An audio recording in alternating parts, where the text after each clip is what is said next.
What is good, Toy Fam? How are we doing? We're okay?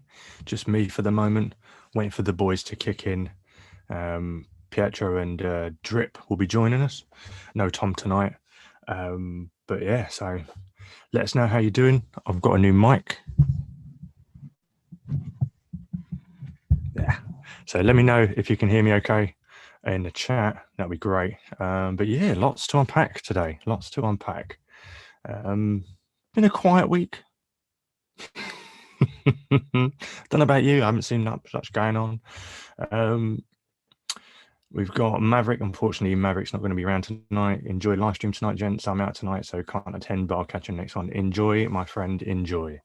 I had a weekend with the boys last week, and that was great. Getting out of the house, going for a beer in the freezing cold because we can't drink indoors yet, only outside. But still, it was good to see the boys. Yeah, so let us know how you're doing. Let me know who's here. But yeah, so we're just waiting for the others before we get into the meat and veg of everything. TMNT configuration. Hello, Ben. Let's talk about April and May. Technically, we are, aren't we? Can you hear me okay with this new mic? Am I coming through okay? Let me know, config. Let me know, because I've got a new microphone. So yeah, let me know if the sound's okay. I just set it up today, tested okay, but that was not on a stream. That wasn't live, so I don't know if it's any different than what it was and what it is now. So yeah, yeah, lots to go on. So yeah, let me know how you're doing, config. You know, did Randy send you any pictures of his package? Excellent, good to know. That was funny though. Sorry, mate, that was just too much fun. We couldn't resist. Couldn't resist. So you took it in good stride though. I appreciate it.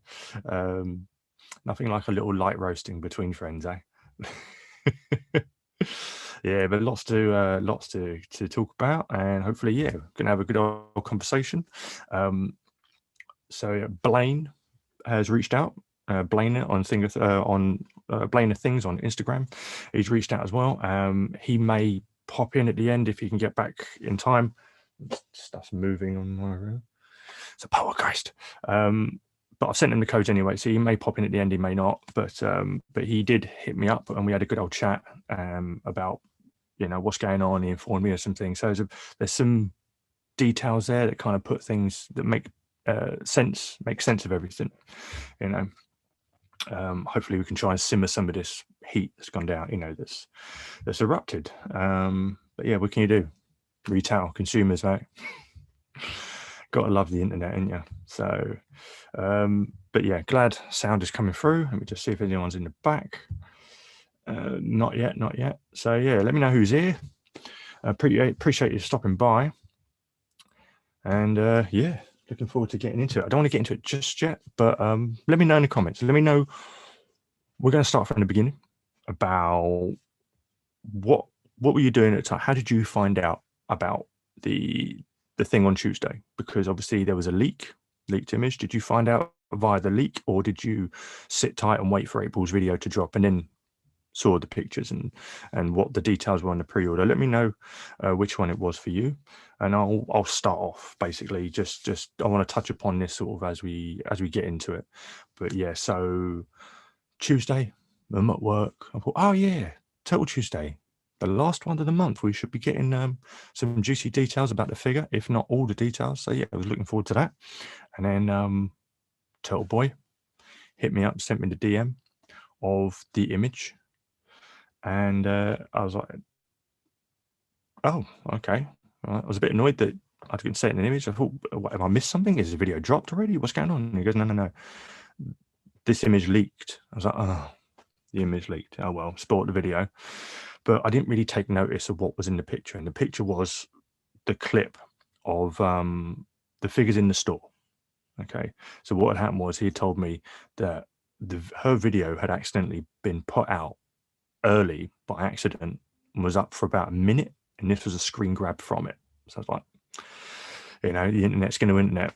But I was like, all right, cool. Well, at least we get to, it was blurry. You could see the figure, you could see the reveal. And it's like, okay, cool. And then I didn't notice the two different sales at the time. I just thought it was like just showing you different pictures. And then I saw the yellow jacket. I thought, oh, cool. She is coming with the yellow jacket. That's awesome. That's awesome. Because that was always a curiosity, whether or not she was going to come with the yellow jacket in the Ultimate Edition, you know? So I was hoping it would. You know, wouldn't have minded too much if it wasn't, because I figured, well, if we get more Aprils down the line, they may do it then. So that was it. And then Pietro tells me more about what I missed. I didn't see it at first, which was the two different versions of the Ultimate Regular and the Signature Edition. And that's when I was like, what? Okay. So I started looking at it a bit more, and when I noticed the lanyard, all right, that it came with a lanyard, I thought, all right, okay. Why two different ones?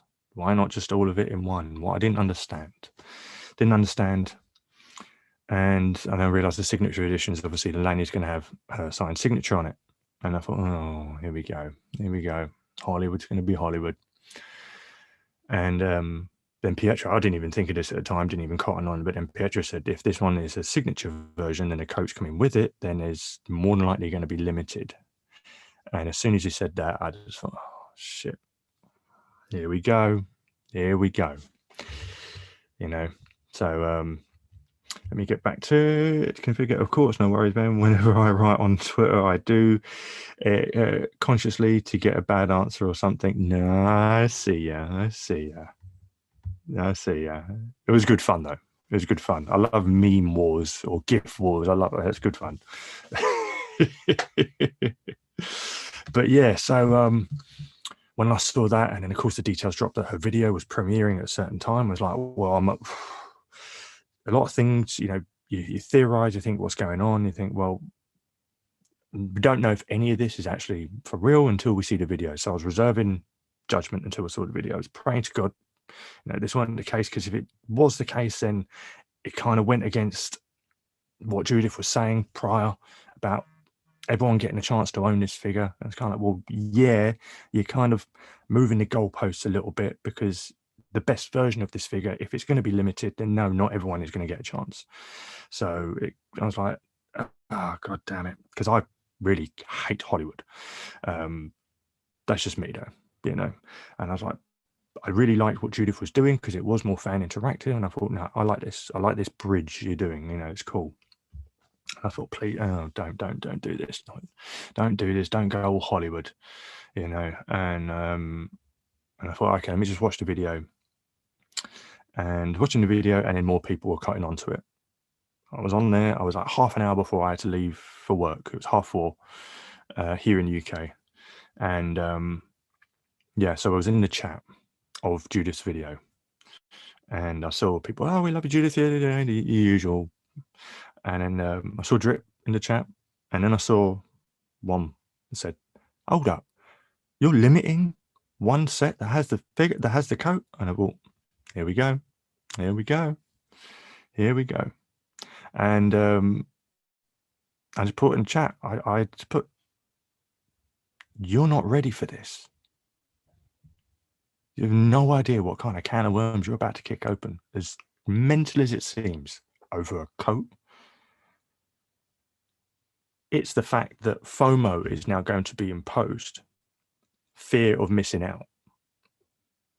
And now everyone's going to have to lace up the gloves and duke it out in NECA Store's checkout section, providing they make the window.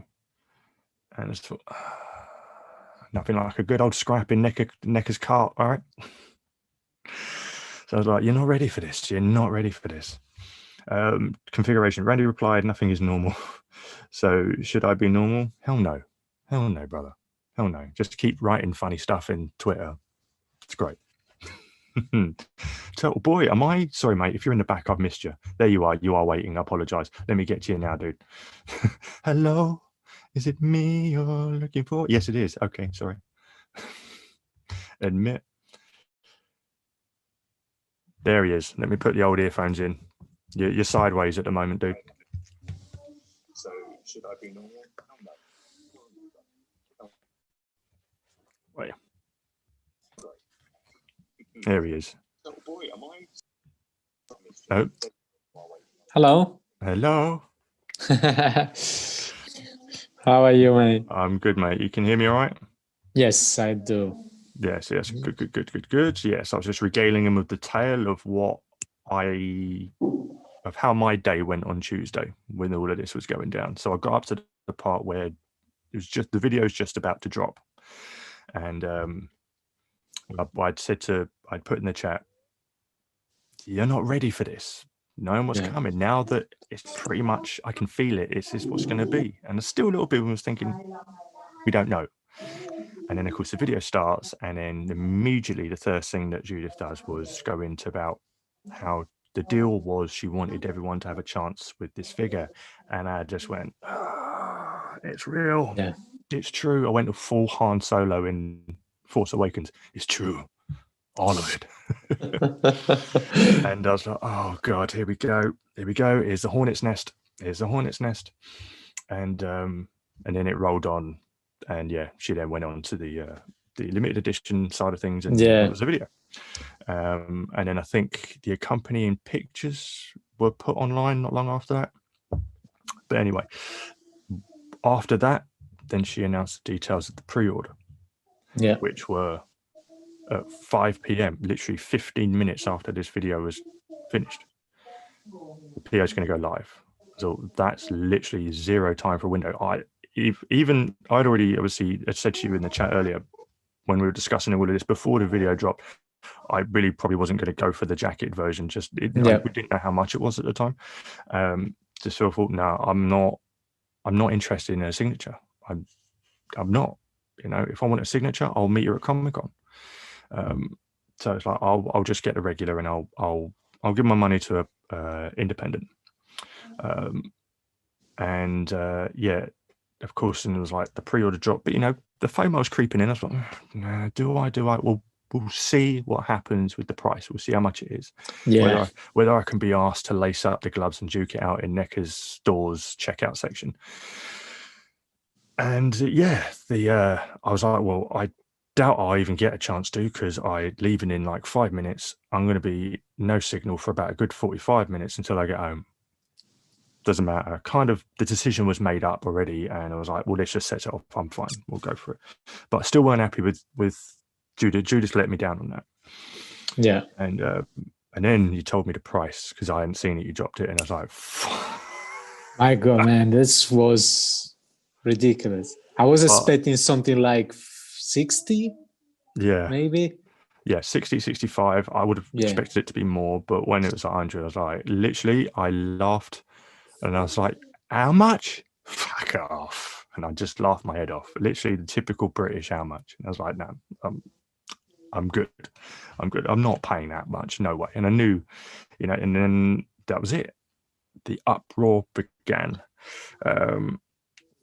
Okay. What time do you start again? Sorry, Blain has messaged me asking what time I start.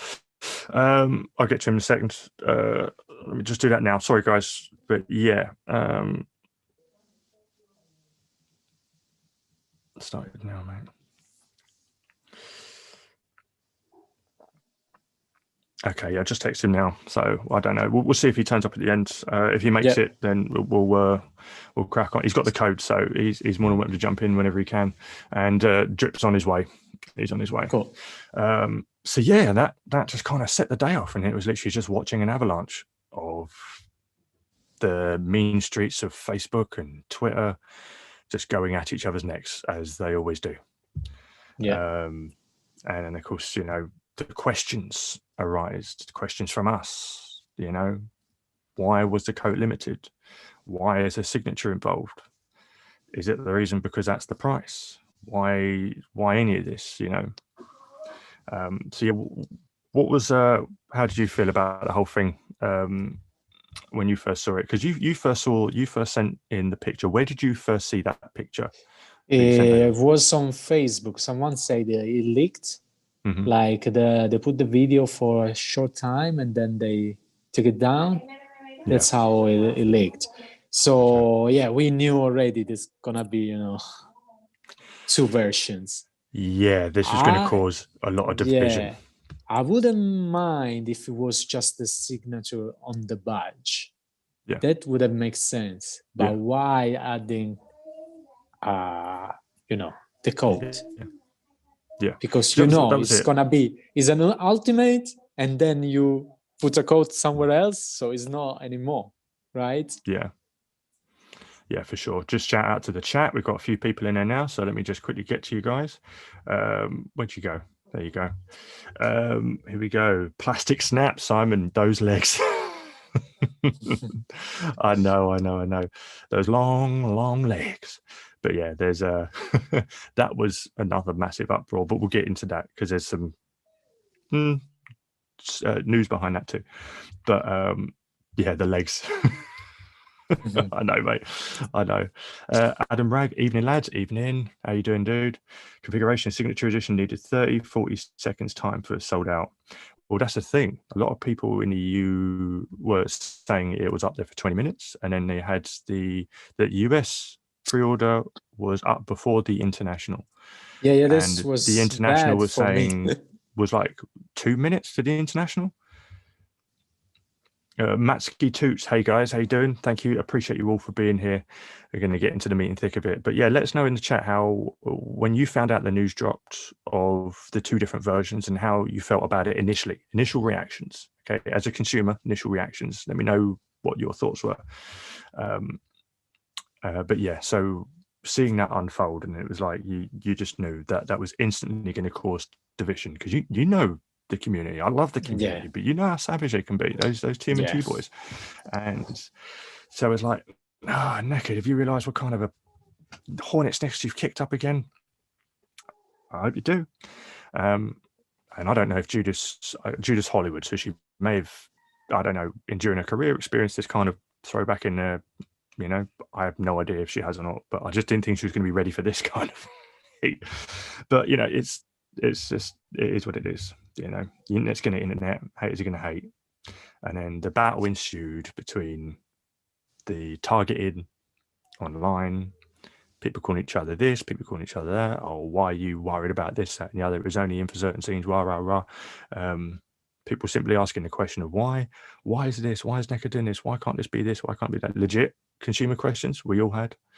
Yeah. And then of course them getting targeted with, like, what are you doing? You're a bunch of cows, it's just a bloody coat, this and the other. And then you had the haters with just the name calling, the ones you always get. Peter McCadle, I hope I'm saying that right. McCardle. Apologies if that's wrong. I need April, but not for 100 quid. The better version with the coat. Yeah, I can't do that. I mean, no judgment whatsoever. If you did pay for it, you know, if it's, you wanted all of it, if you want the coat and the signature, you want the signature too, and you want to go for it, you do you. It's fine. And I hope you ever had success in the pre-order, you know, and if you didn't, I feel for you, mate. But yeah, so for me, I can't drop a honey on that.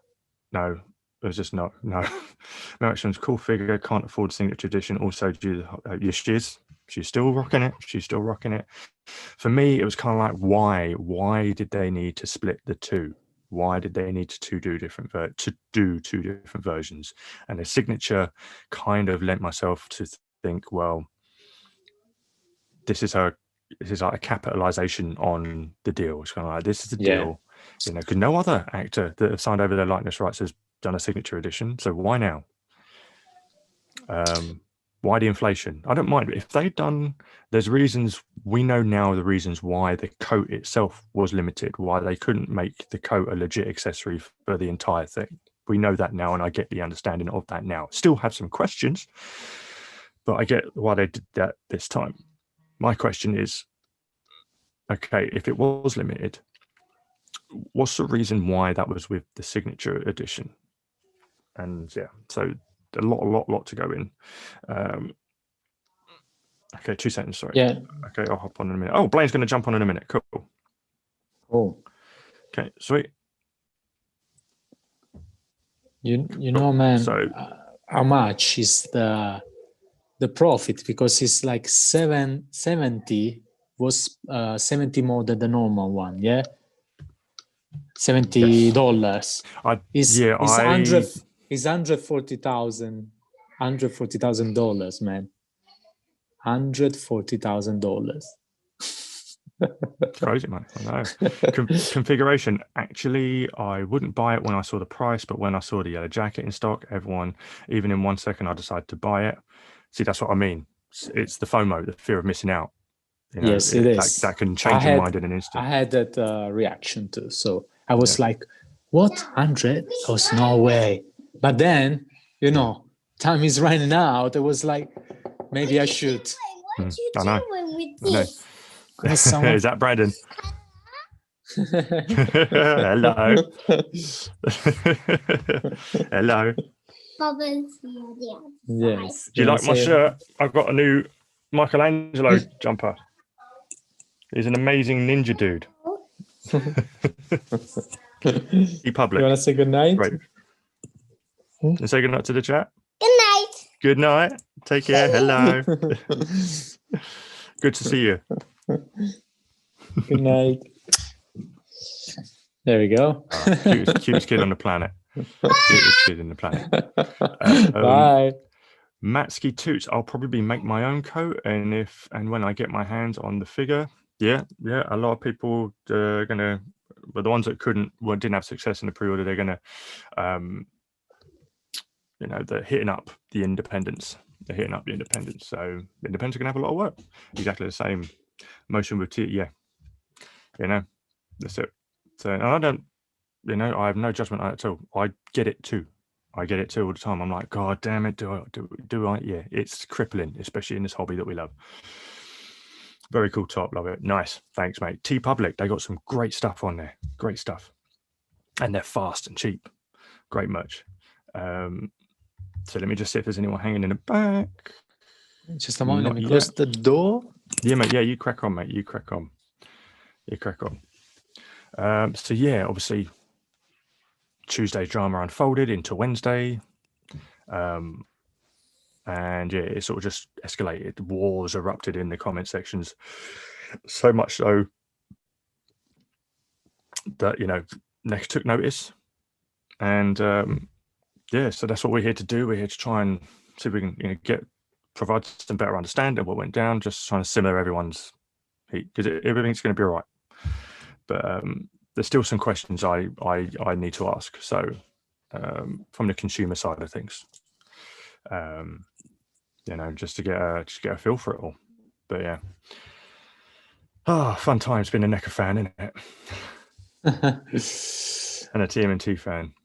But the figure itself, I mean, apart from the knees, but they had said it's prototype, not final form. So I'm reserving, they don't look good in the prototype version, that's for sure. Everything else about the figure looks great. The accessories look cool. RAF Psy, so it's the subway version of the Psy. Yeah, the face paint came out great. Looks awesome. So hopefully the final form of what we're going to get is just good. So yeah, if I could ask those in the chat, if you wouldn't mind, if you could hit that like button, because it helps get the stream out there, because YouTube algorithm is crazy. That I would really, really appreciate that. Let me just see if there's anyone hanging in the back. No one yet. So we're still waiting for Drip and Blain.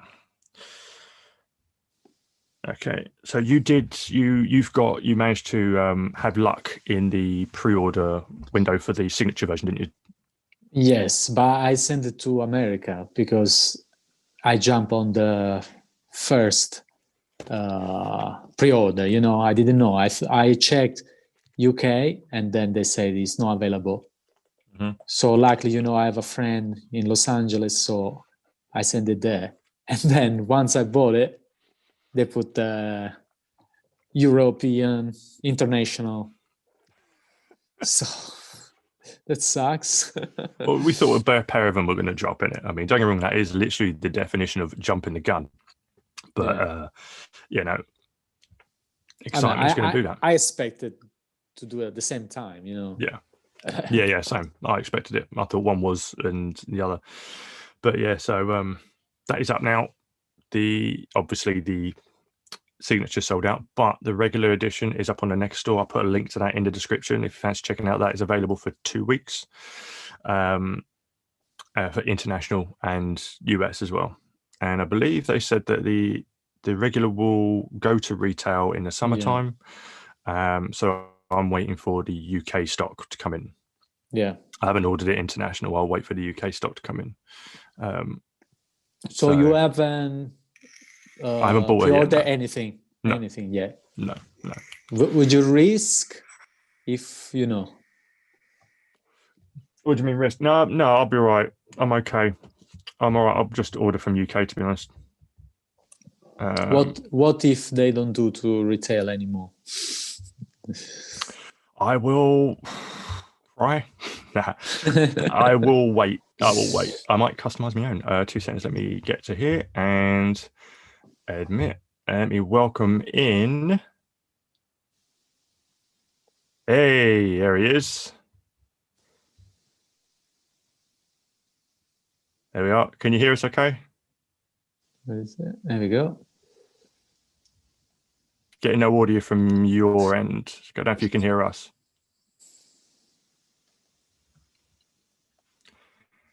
No, I'm not receiving any audio from you as well. Let me have a look on my controls.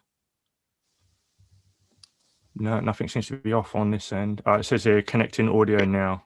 Oh, how are we doing? There we are. Hello, mate. Are you all right? Happening. There you go. Oh, man, your backdrop is wicked. It's one of many. What? Off camera, how far does it go that way? Actually, so this one is 2. Okay. My other wall, there are 3 large books. And this is literally all that's all I've got. I've got no other space, unfortunately, and that little shelf behind me. There. I've got my right. I've got 2 other shelves in the living room. It's a floor full of boxes. It takes over. Man, tell me about it. So I've got shit down here, over there. It's crazy town. Don't get me wrong. The man cave is the dream. I'm just living vicariously a little bit here. So that's just a little niche of it, but it will do. Kate, I'll tailor it as best I can. Let's get that. But yeah, no, glad you can join us, mate. I appreciate you. Yeah, sure. Excellent stuff. So let me just get back to the chat. So I'm over this side. Who we got in here? Please don't. Where am I? I forgot where I am. Exactly the same. All right. Adam Rag, very cool. Oh yeah, that's it. Yeah. Please don't forget to talk about April. We won't. Star Marvel 76. What's up, fellas? How you doing, my friend? I have an extra April for you, Ben. Don't worry. I want to see the pictures that Randy sent you of his package, mate. Hey, did you see that on Twitter? That was hilarious. The TMNT configuration said, Randy, would feel much better if you sent me a picture of your package. And everyone was like, so the gifs that came through were just hilarious, man. I love it. It was so much fun. But yeah, so let's get back to this. Now, Blaine, if you don't, here we go. Does Machines. Hey, fellas, how you doing? Does Machines? If it's, you don't have to tell us all, but your connection with NECA, I didn't know how deeply involved and connected with NECA you were.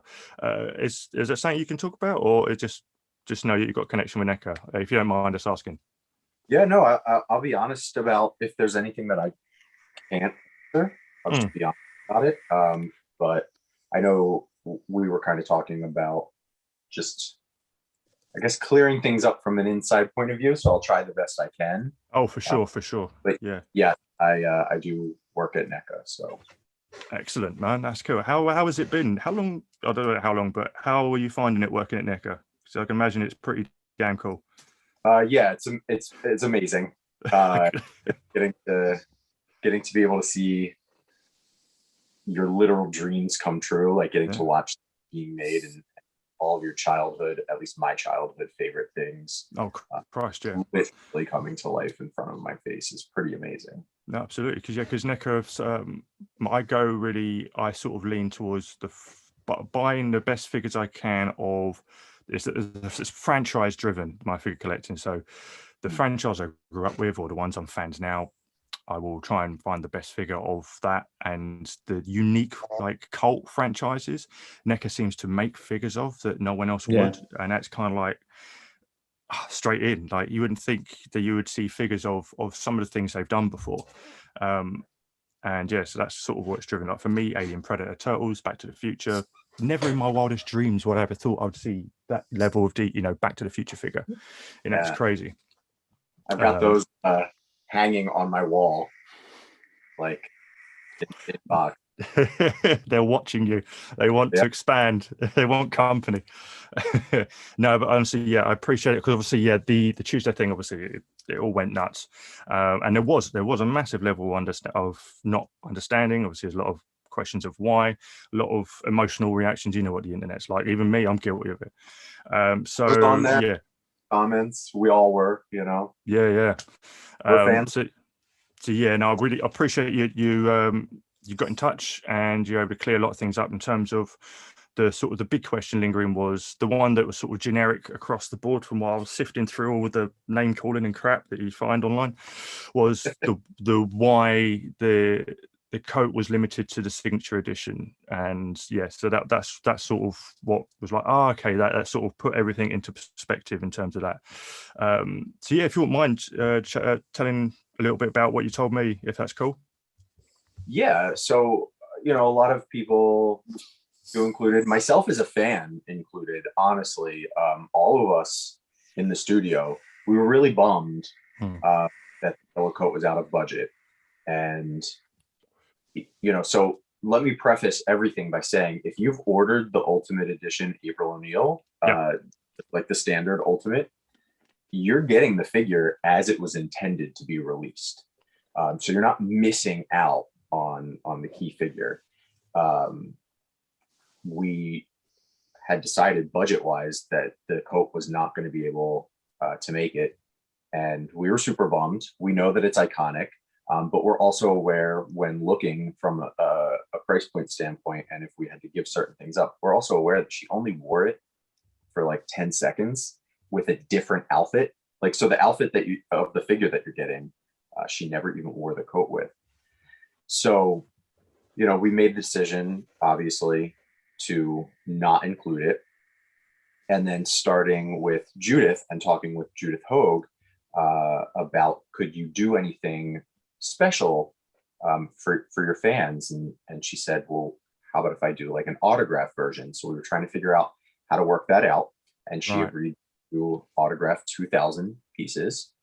So we agreed to create from scratch this press badge and have her sign that. So we love at NECA, we love the Easter eggs and the attention to detail, throwing in little fan tidbits here and there. Yeah. So it was really cool that we could find a way to have her autograph, instead of just autographing the box, integrate it into like some sort of accessory. So you get the press badge, and we figured when she said she would sign 2,000, that was sort of a perfect opportunity, where it was such a low run, it was such a limited quantity, to say, okay, maybe we could push and just get approval to put the jacket in with those autographed ones. So we were able to do that. And obviously everyone saw there was the signature edition. And Judith even said in her video, if you watched the April takeover, this signature edition, she wanted to make sure everyone who wanted the figure could get it. And she did. It's open for pre-order for 2 weeks, the figure as was intended. And she said she wanted to do something a little extra special with the signature edition. And in the video, she says that. She says, this is something special that she kind of wanted to reserve, since it was such a low number, for the people who were tuning in each week to watch her I can talk today, episode air live. So I know a lot of people were really upset about it and frustrated, and I get why they're frustrated about the coat not being able to be included. The signature edition in specific, to make mention that it was for those fans watching. If you weren't watching, of course you didn't have a heads up, because you weren't watching. And she announces it in the video, and we made sure to start the pre-orders a half hour past airtime, so it would kind of give people a chance to prepare for it. And in the terms of, like, we dropped the pre-order, every company drops a surprise pre-order during an event. Every company does it, right? And we heard people say it was during a work day, and I get that. It was during a work day. Same with all the other events where a pre-order starts at 1 p.m. Eastern Standard Time. You know, we watch. We're collectors. I'm a huge. If you've seen my personal Instagram account, I collect everything. Hasbro, Mattel. I have a couple of McFarlane. Obviously, NECA. Yeah. I was watching, the Fan First Marvel Monday to get those pre-orders, and I'm watching. I've got, my phone on while I'm working, and I knew that the pre-orders were at 1 o'clock, and I had to excuse myself to the bathroom to try to grab as many as I could, and I missed a couple. So I get it as a collector, but for them to say, "Oh, it was such a surprise and it was during a work day," right? That's why we're giving you 2 whole weeks to pre-order this. And I get that you're frustrated that you missed the signature edition, but I, put hundreds of dollars in every year, except this year, to go to Comic-Con. And I wait 3 hours in line, and I try to grab my Hasbro ticket, and I wait in line for the Hasbro. And there have been times I haven't been able to get a Comic-Con exclusive. I'm upset about it, but not in a million years would I, go on a rampage on Hasbro's Instagram and fault them for getting an exclusive out. I don't think many people realize how exclusives get out. That's why they're exclusive. That's the thing, they don't. There's a lot of not knowing, which sort of then raises a lot of the why questions. But then with that, because of the missing out, I mean, Christ, you've seen it in the last 4 or 5 years before, when they were doing Comic-Con exclusives. And like I said earlier in the video, it's lacing up the gloves ready for that Royal Rumble at the NECA store checkout, hoping the computer don't freeze, hoping this, that, and the other. And yeah, it's unfortunately, the internet is it's like handing everyone in the street a microphone and saying share. It's just right. But you can sift through it and see some. Okay, I see that, like genuine, like the why questions that you can answer. So, I mean, I get that 100%. There was a lot that I saw, and I was like a genuine fuck, where it's like, I'm on the other side of the world, I'm asleep, and right. I missed that. So there's that side of things. I mean, people are going to hate. The name calling I sift through, I'm sort of looking at. With me, I was kind of, with the price I want, that was a knee-jerk reaction to the price, as I was saying, when we were chatting. But I get some, but then just got to sift past through all of the bashing. That's going to happen. That was a hornet's nest that got kicked over, because I think obviously now everyone realised how much they, regardless of why, regardless of how long the thing was in the movie for, no matter what scene it was in, it's quite clear that a lot of people wanted that jacket. So I think what they didn't realise is if they didn't get this, or if they slept through it and missed it, that would be the only time that NECA would do the jacket. And what was interesting when you were chatting to me was about the budget and the tooling, and how that relates to obviously why the coat was limited in terms of obviously the budget. But what was really interesting with the tooling part of it is when I brought up, said, well, what about Raf's trench coat? And you spoke about that and said, well, that's how this worked. And that was actually quite eye-opening. Actually, I was like, okay, that makes sense.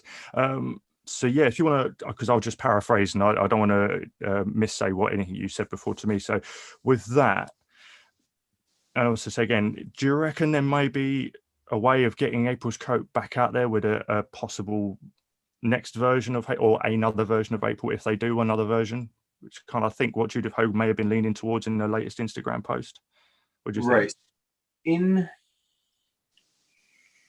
In a collector's eye that has industry knowledge, because I don't know, we have not crossed that bridge. We're not even finished with the pre-orders. So of course, and on how this one does. Retailers aren't up a figure if the first edition didn't sell, right? Yeah, for sure. So this is completely unknown. We don't know yet. So from a collector who is also in the industry and know how these things work, I wouldn't say it's impossible, because I personally think the figure's going to do well. Mm-hmm. Oh yeah, for sure. You know, as a turtle fan, yeah, I think that this is like a key character that's needed, and it's going to stand apart from some of the other human and female figures that NECA's done, because the demographic wasn't picking them up in a number that would reach, you know, Hasbro, Mattel. There are no Toys R Us's anymore. No, exactly. We're in major retail stores with all of these other brands. So we have to hit numbers, right? Yeah. If those numbers get hit, why wouldn't we look into more versions? Mm-hmm. And if they continue to sell, we love when we can do it. We love, like I said, those little details and Easter eggs, to put out accessory packs, to get things that we didn't. I mean, the turtle accessory pack that's going to be shipping, I think this week or next. That's awesome. Pre-ordered that. You know, some of those things we put in there because we wanted to put them in the figures. Mm-hmm. We couldn't afford it. Budget didn't. And we are fans, and we want you to have these things. So we were able to do an accessory. Mm-hmm. So it's not impossible. It's not planned, but you know, we listen to fans as well. We listen a lot louder when they're nice. You know, we really do have, with like-minded individuals. You're not going to get very far if you just start attacking with lack of knowledge. We'd love to sit here and explain things to you. We love it. We're fans. Our passion is in it. So no, not impossible, not planned. We'll see how you guys react to it. And yeah, for sure. Sorry, I know my internet's lagging a bit. So if I seem robotic, it's just because my internet's lagging on my end. So apologies about that. Yeah, it should kick in back shortly.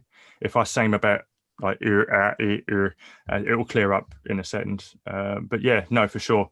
And that's the thing. Obviously, I know fans can be colourful with their criticisms, and it's you know, but they're general. You can see the ones that are emotionally frustrated, but the passion's still there, and you can see the ones that are just being dicks.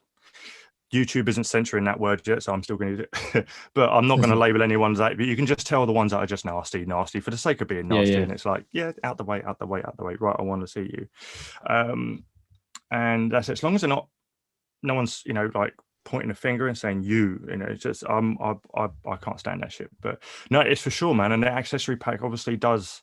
It does show that obviously it kind of now you say that. It makes a whole lot of sense as to why an accessory pack would be put out, because obviously, if the budget isn't there originally for the original releases, those accessories would be in there, but you wanted to do them, so a pack, and you know there was enough of them to form a well-sized pack too, which is great, because I remember you did the Alien one, so accessories packs aren't out of the norm, whereas I know how many people are demanding an accessory pack from Hasbro, but with NECA already doing one, so it kind of seemed realistic. It may show up at some point.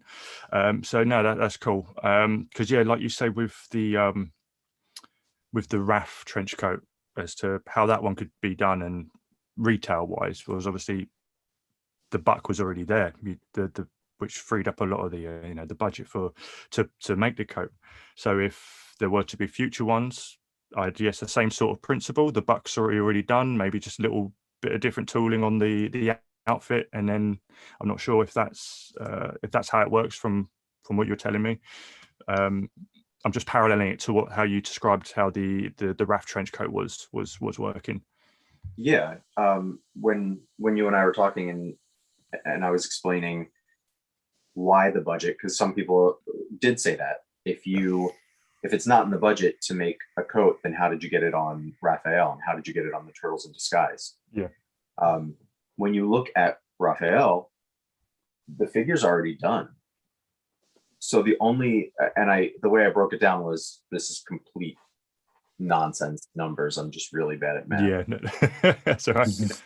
You want to make a figure, and they say, okay, tooling is going to be the most expensive part, right? You have to sculpt it up, you have to tool it, there are machines that have to have these molds so that they can be mass produced.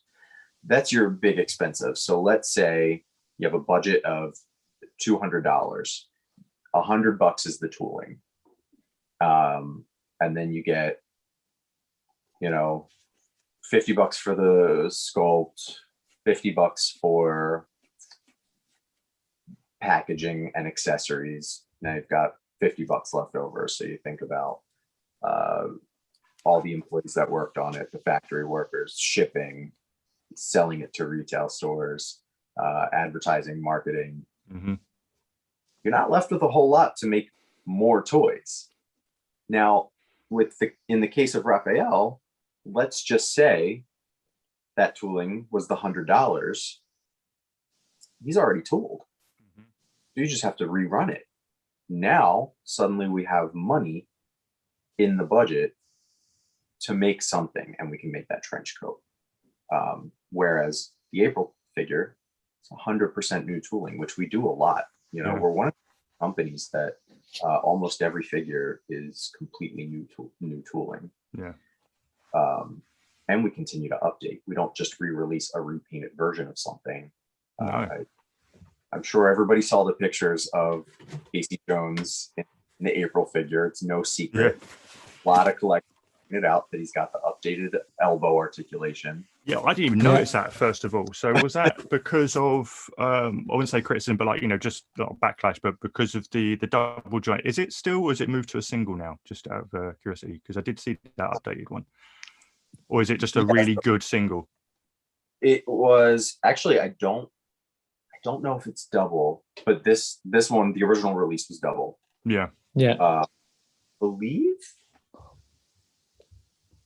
I'm not sure. I don't want to say it because then everyone. Fair enough. No worries. But you're right, because no, that's fine. No, because you did right with the. I would say the ultimate versions of these completely updated in their articulation. All new articulation. And I wish I would stop accidentally pre-ordering two, forgetting I pre-ordered one, another, and then they both show up and I'm like, oh God, I got two. So it always happens. Yeah. So when we can, you know, sometimes when a figure's re-released, like, hey, we want another Casey Jones.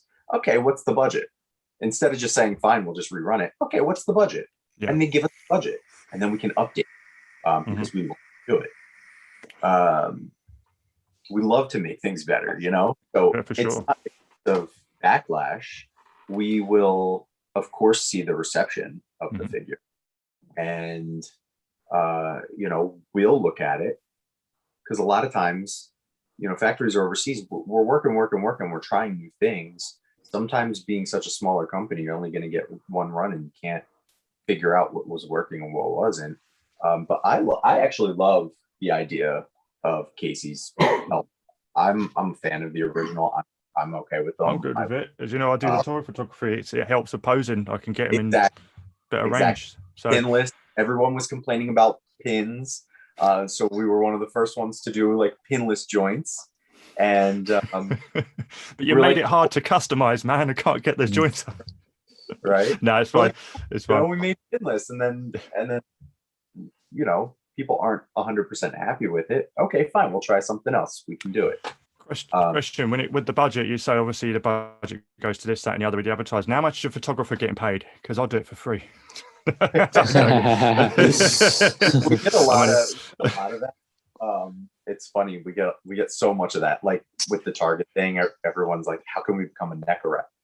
FYI, they're not NECA reps. They're not NECA employees. They work for a vending company. Company. Like they work for a company. You really think their entire job is to go into Target for 5 minutes once a week or once every other week and put 15 figures on and then leave and go? That's enough to sustain their livelihood. They're you know, putting products on tons of different shelves in tons of different stores. So you don't really want to do that.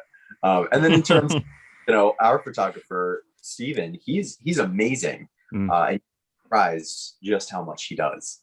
Yeah. It's the photography that makes it onto like the social media or even the packaging. It's so more. And he actually does photography for a bunch of our sister brands as well. So he's like, it's constant. It's a full-time job. And as a toy photographer, I kind of thought the same thing. I'm like, I could do this. And then I like watch it and I'm like, it's a lot. So obviously he loves it, and you can see that in the photography. He's just as much a part of the team as the sculptors and the painters. Like, he really, really knows how to bring the figures to life. And I can, give us our round of applause. We were doing that long before anybody else, Yeah, for sure, man. Yeah, because I mean, that's what sells it, isn't it? It's the pictures, and you put them in. You do like toy photography, mate. It really just brings the figure to life. It does. Yeah. So no, hats off, and he does some good on wicked stuff. Firstly, sorry again if my internet's cracking up. I got shit one here in London. And for another thing, welcome Drip Mode. How you doing, my man? What up, dude? How you doing, brother? You okay? Yeah, there's like a storm here, so trying to get back here on time, and I was like, the car was like hydroplaning. No, I wouldn't have been able to handle that. No. I'm glad you got back all right, man. I'm glad you got back all right. Yeah, for sure. Excellent. Cool. Right, as we're all in, let me just quickly have a look at the old chit chat, because I think it's gone quite a bit now. Let me just bring it back to where I missed it. I have an extra. Hey fellas, Turtle Boy, Timothy. I'm glad you'll enjoy. Thank you, mate. Plastic Naps, we doing nudes? Hold on. I heard my phone ping a few times, Simon. Okay, I hope you set up your OnlyFans. Biff, BT, Back to the Future figs are dreams come true. Yeah, they are, mate. They are. I'm glad they're expanding them, because I'm having a ton of fun with the Playmobil, and I can't wait to get them in front of the camera as well. Does Machines, hey Turtle Boy, thank you as well. That's just them. Blaine, thank you for giving us a peek behind the curtain inside baseball. Same with the Toon Rocksteady helmet, was only in one episode, but a lot of Turtle fans wanted it. Yeah, it is those Easter eggs. It is those Easter eggs. There's that. I can't imagine with the Toon stuff, the amount of detail trying to pack in and pull from different things. I've got to rewatch that, because some things I'm like, oh yeah, I remember that, and then other times I'm like, I cannot remember this for shit. I need to rewatch it. Maybe near future they will do a sculpted with Yellow Jacket in different clothes. Yeah, as I say, maybe like Jubilee in X-Men. Hey Jara, from the cartoon. Like the one movie she was in. But yeah, no, it's all good. It all makes sense. So Drip, my man. Oh no, man. Yeah, mate. So obviously, just to dip away from all this, just have some fun banter. You, sir, have been stealing a little bit of my thunder from the custom cave, haven't you? I see. You've done your own. No, I love it, mate. I love it. I love when you dipped into that side of things. So you did your own sort of repaint of the Mirage stuff, didn't you? Yeah. It's funny because I have like a little list of people just asking me like, oh, try this, try that. Can you do this? Can you do that? Yeah. And when the collection starts getting crazy, you got to be more selective, Yeah, for sure. So I was like, let me do a small project. And then there's a store here called 5 and Below. And all of a sudden, all the turtles were there. I was like, what the hell they're doing here for $5 each? Playmates ones, I just took a whole bunch of them and then just started repainting them, So, but you guys saw the first video where I did the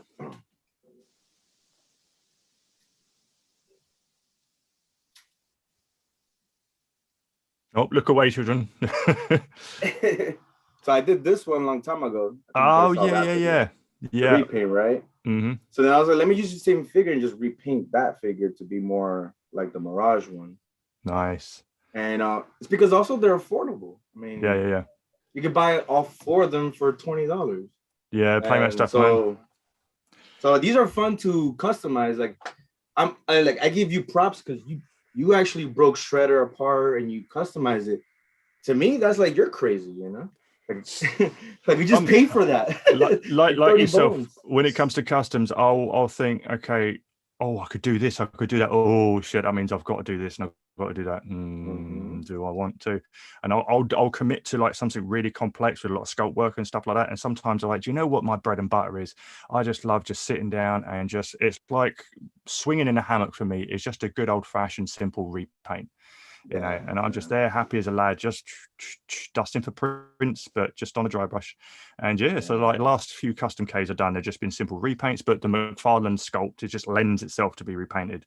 And as I say, but what's, you know, that's what I love doing, the custom versus official stuff. So obviously I did my own version of the Secret of the Use shredder. We get an official one, and that's going to be awesome. I can't wait to get that in hand as well. So I'm buying, even if I make a custom version just to put on the shelf for now, course, right? I will buy the official just to have the official. I did that with the trench coat. I was like, no, your days are numbered now. You get to be a spare blank, and I'll put the coat to better use elsewhere. But yeah, got that. So can't wait. But yeah, I mean, just getting back into the customs, and then, but also I've been prolonging some dioramas just because I'm waiting for some time. Yes. Now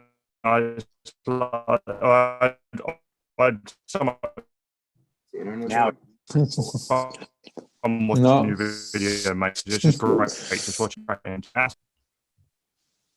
gotcha. Yes, internet. Nice. Sorry, I missed what you said there. The internet went all blocky for me. Yeah, You've got to love Zoom, ain't you? So what was that last part you said, so I can catch it? Sorry. So the thing is, I've been waiting for 2 diorama projects to come in. So in the meantime, I can't, you know, I'm always creating. So I'm like, I can't just sit there and be cold. So then I started doing that, and then also did the Channel 6 Newsman. So yeah, so that was a little bit challenging, but talking to Zilu, talking to Mini and Mike. Yeah. And they were all warning me about it. They're like, hey, you're gonna do it, huh? I was like, yeah, you know me. Now he's like, get ready for this and get ready for that. And I was like, all right. So finally I got the van and I started, man, I'm not gonna lie, I wanted to punt that thing. I wanted to punt so much because it's you know, it's old, right? Yeah. Like it's an old toy already, right? So like I couldn't get the screws out. They're already like just stripped. And I was like, oh my God, I hope I don't break it. Oh. And then finally I got it all done. And then the hinges, shout out to Leo. He definitely was like, oh, get these like Lego parts and everything. Broke the Legos. Then I was waiting for eBay to come in. I'm like, man, I don't like waiting because like I usually do like my post every 2 weeks. Yeah. So I want to keep it consistent just to keep the audience going. And luckily I found like a Lego place here that sells, like, you could buy whatever Lego you want based on like the tub, you know. I just bought like maybe over 30 like hinges, and I literally went through over like maybe like 3 pairs, like sawing it off, trying to figure it out, glue it back, using epoxy, and my God, a good you thing guys would have saw the it. old footage. I was like, fuck. You know? But I want to see I want to see a blooper reel, mate. I want to see a blooper reel. Or you just going fucking mental. Oh my God. Mate, but no, it went through. And it came out pretty good. And I was actually mine is still waiting there. I'm not convinced, man. I know, but you talked about it. Like, I don't know if I want to modify that. But it came out pretty good, and I was actually very surprised with the audience. I thought, just because, you know, Zilu already did it, you know, Zilu definitely has a big following. I thought, okay, cool. No, everybody's gonna be like, okay, he did it too. But believe it or not, the traction came towards me, the traffic, and then everybody started like going crazy. They're like, bro, we need one. I need one from you. NECA's not gonna do it. And I was like, there's that smile. There's that smile. So Randy, yeah, exactly. Randy. No comment, Blaine. No comment. No comment. I feel for you on that, because I am, next 2 weeks I'll be finally dropping my Playmobil DeLorean refit, and at the very beginning of that video will be a big warning: don't do it. And it's the fucking nightmarish thing I've ever had in my life to do. But yeah, it's finally getting done. So I'm putting out a review tomorrow of some accessory packs that took 2 weeks to film because I lost all the audio to half my footage. then I'll do another edition of the beginner's guides, and then I'll drop that. So yeah, get I just say custom garage. But yeah, speaking of, sorry to backtrack right back to the Mirage stuff. Just to pick your brain a little bit, Blaine. There they are. I did see on Twitter. You're gonna be like, well, I saw this on Twitter. Can you confirm nor deny that they obviously the Mirage NECA wouldn't, if they were to do them again, wouldn't be the old stuff that we saw before, be updated like we've been talking about. Any chance we might see the new update on them? Is there any word? If you know, have you heard? You seen? You know? I feel like isn't there a Mirage themed loot crate? Isn't one of the 4? Talk about the shredder one? The shredder one, yeah. Oh, yes, yes. I was trying to think who was in it. Yeah. I have a feeling that the Mirage character in there. Okay. I'm gonna the Frodo meme. All right, keep your secrets. NDA, baby. NDA. Let's have a look. The old chit chat. It's been going mental. Appreciate everyone in here. Much love to all of you. I love those 2012 Turtle figures. Yeah, they're good, man. Does Machines, do you guys remember when Playmates made the movie Turtles and we all went crazy? That weren't too long before NECA started, I think, doing the quarter scale, because I'd never seen them. I didn't know past in my childhood if they'd actually done them before, but seeing their version like the now, because obviously they were putting out re-releases of their old stuff. They saw them. I was like, okay, and I saw people start doing their own custom heads to them, and I was like, ooh, all the possibilities. What can we do? And then of course NECA was like, hold my beer, and then there's like a wham. I was like, oh, they're doing quarter scale movie Turtles. Come on. And you know when everyone went nuts when the 7 inches. That shot of Randy in front of the TV, just with the video case, legendary.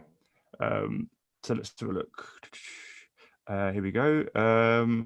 Blaine, could you go over how NECA as a company deals with the product license like TMNT and the potential for oversaturation of an IP when other companies are doing all in as well? Is that something you might be able to? Yeah, so I think probably what they're talking about is that various companies have the TMNT license. And we're not really, me as a fan and a collector, I'm not a fan of splicing. I think that, well, that's a new word, splicing. I like it. When multiple brands try to do the exact same figures, so it's not like Hasbro's doing Power Rangers in 6-inch scale, and then you've got, is it 3-0 doing the 12-inch scale? I might. Good question. I think that's so. Not really, and they're licensing out through Hasbro, but that's not really splicing. They're two very different scales, styles, markets, and then you've got Super 7's doing the reaction ones. Yeah. Hasbro letting Super 7 do the reaction ones. Hasbro doesn't go in that scale 5 POA. No, that's right. For us, I don't see it as splicing, and I don't think it's oversaturated because and not just we as NECA, we as all the brands that have the Ninja Turtle license, we're all trying to cater to something different. Yeah. Playmates is doing all the newer stuff. Super 7 is catering to the nostalgia of the actual toys from when we were kids, which were from the cartoon. They were right? They were very stylish. I mean, down to Super 7 doing the cutout weapons, right? Or the twist off weapons. Yeah. So they're really catering to that market. Now, of course, we're going to share markets. People who were fans of the toys probably were fans of the cartoon, who then became fans of the movie. But we all want all the versions of those, right? So Super 7's got that. Playmates has the newer stuff. We have the animated series, the cartoon, not the toys based off the cartoon, the cartoon. We're making our own screen accurate cartoon figures. And then we've got the movie where we make highly detailed, accurate figures from the movie. So in that instance, I'm not worrying about an oversaturated license. And I don't think we really have to worry about it. You said it earlier, we kind of pride ourselves in doing figures that no one ever thinks toy company could or should do. That's it. Because it's kind of like, you know, the thing is surprising too, that NECA took over that line of building movie realistic figures, because McFarlane was the one doing that before. Right. The Maniacs. Like with the movie Maniacs. Right. Then all of a sudden NECA took over and McFarlane kind of stepped back a little bit off of that. And then he started doing sports. He started doing real specific video game toys. But then NECA is like now the empire of, you think of a movie, you're going to go to them to buy those figures. Yeah, for Freddy, sure. Nightmare, all that stuff. Right. NECA now. And like with Mezco putting out, they did a little tease of a turtle hand with a bit of pizza coming out of a sewer and a bit of promo art. So everyone thought, oh my God, is Mezco going to get involved in the turtle game? What's going on? And nothing's been revealed yet. But like you say, with the other companies with the IP doing different things with it, if Mezco were to start dipping their hand in there, they do their own thing anyway. They take the look. If it's not movie related, then they add their own little spin on it, little design, little twist. So again, that would be different. Interesting to see how their Power Rangers turn out, because they're going to be doing the 112, the 6-inch Power Ranger now. Just Green Ranger announced, so that'll be interesting. The sucker's got my money on that one. I was like, pre-order. So it's. I mean, like you say, there is so many different. With the turtles, that's why we all love it, is because there's so many, it's so generational. There's so many different kinds of versions out there. Even if it gets revamped for a new generation, the kids of us, when we grow up with it, they can grow up with it. We can enjoy it through them. We still get to love what we loved back then. There's a gazillion different versions for any kind of taste that anyone wants. Outside of all the shade throwing in the Turtles groups on Facebook, what I do love is when they put up, what's your favorite version of Turtles? I love this version, and you get a good discussion going. And everyone's got theirs, and so it's like there are the TMNT. I don't think Peter Laird and Kevin Eastman had any clue that we would be enjoying it today, but there's something for everyone in it, and that's why I love it. Not just because it was my favorite thing as a kid, it's because how generational it's gone and still going. And last 2 years, I don't think it's had this much hype in the last 2 years than it has in the last 30. That's crazy. Right. With the 30th anniversary, with Eastman putting out Last Ronin. The IDW line going crazy, just everything, Rise, and obviously talk of the new CGI movie. It's just, and obviously with NECA pumping out the figures and getting everyone back in the fields again, man. It's like, this is why we never had these as a kid. The stuff, I'm a movie guy. I always loved watching the live action version of the shows that I loved as a kid. I was at like 9 years old and I was watching Predator 2 and I was like, this is awesome. And Mom was like, oh, you shouldn't be watching that, but okay. I turned out fine-ish. But like, so I crave movie realistic Predators because I had the old Kenner ones. I still can't believe that Kenner made children's toys of a horror franchise. That still baffles me to this day. But Terminator, Aliens. Terminator, I had the car, that was cool as shit. Or shouldn't be. I think they were trying to cater to a collector market before a collector market existed. They didn't. No one would have said, okay, make highly realistic versions.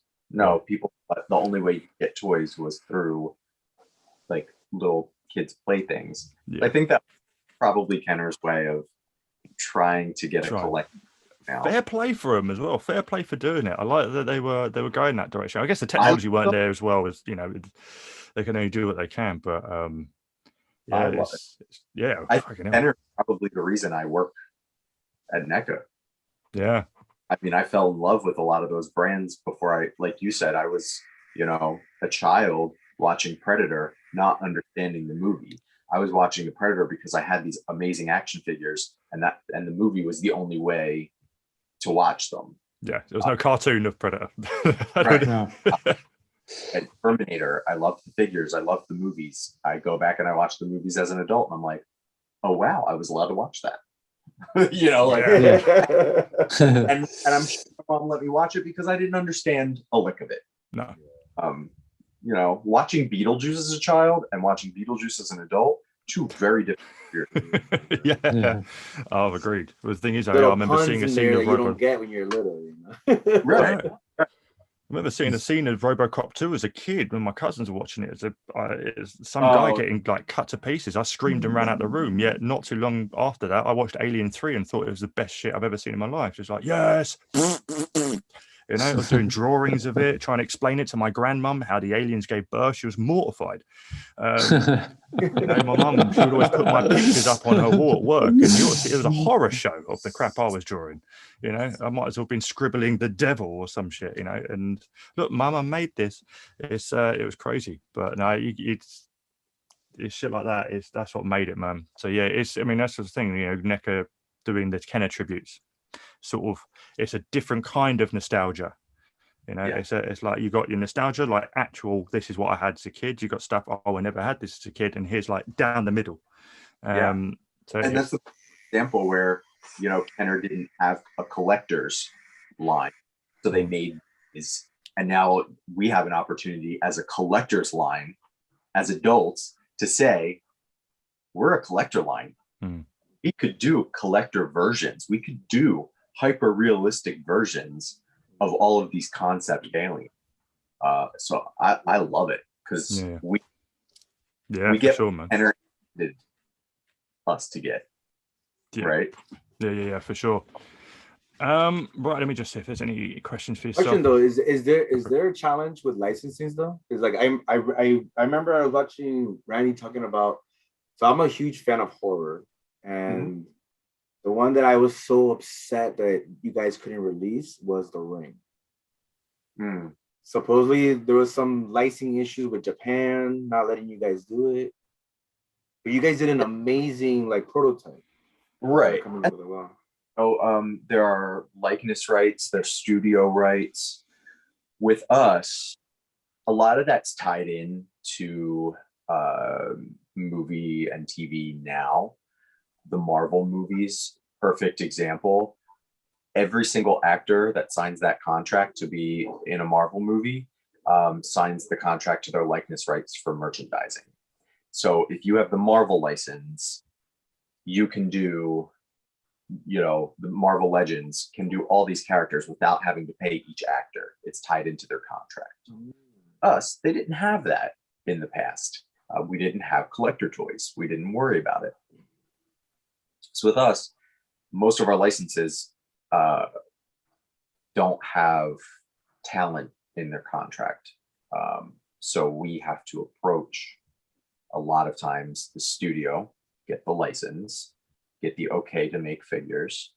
And then we have to approach the people who played these characters and try to purchase their likeness rights. When people talk about price, the fact that we're anywhere near, you know, a regular price point for your standard collector figure is beyond me. I don't work in that department, so I don't worry about it. But it's beyond me just knowing everything that we have to dip into to be able to get these figures out. And sometimes actors don't want their likeness portrayed. And you have to respect that. It wasn't a contract. That's their decision. You know, it took us a while. Think about how many action figures in the Aliens line we had before we got a Ripley. Sigourney Weaver never wanted her likeness on a figure. And after seeing the success and after seeing the Colonial Marines start, we were very honored to only be the second toy company to use her official likeness. So yeah, it's hard. It's very hard. And it's a struggle, and we want to get those figures out to you. I get a lot of people. I drew those Scream concepts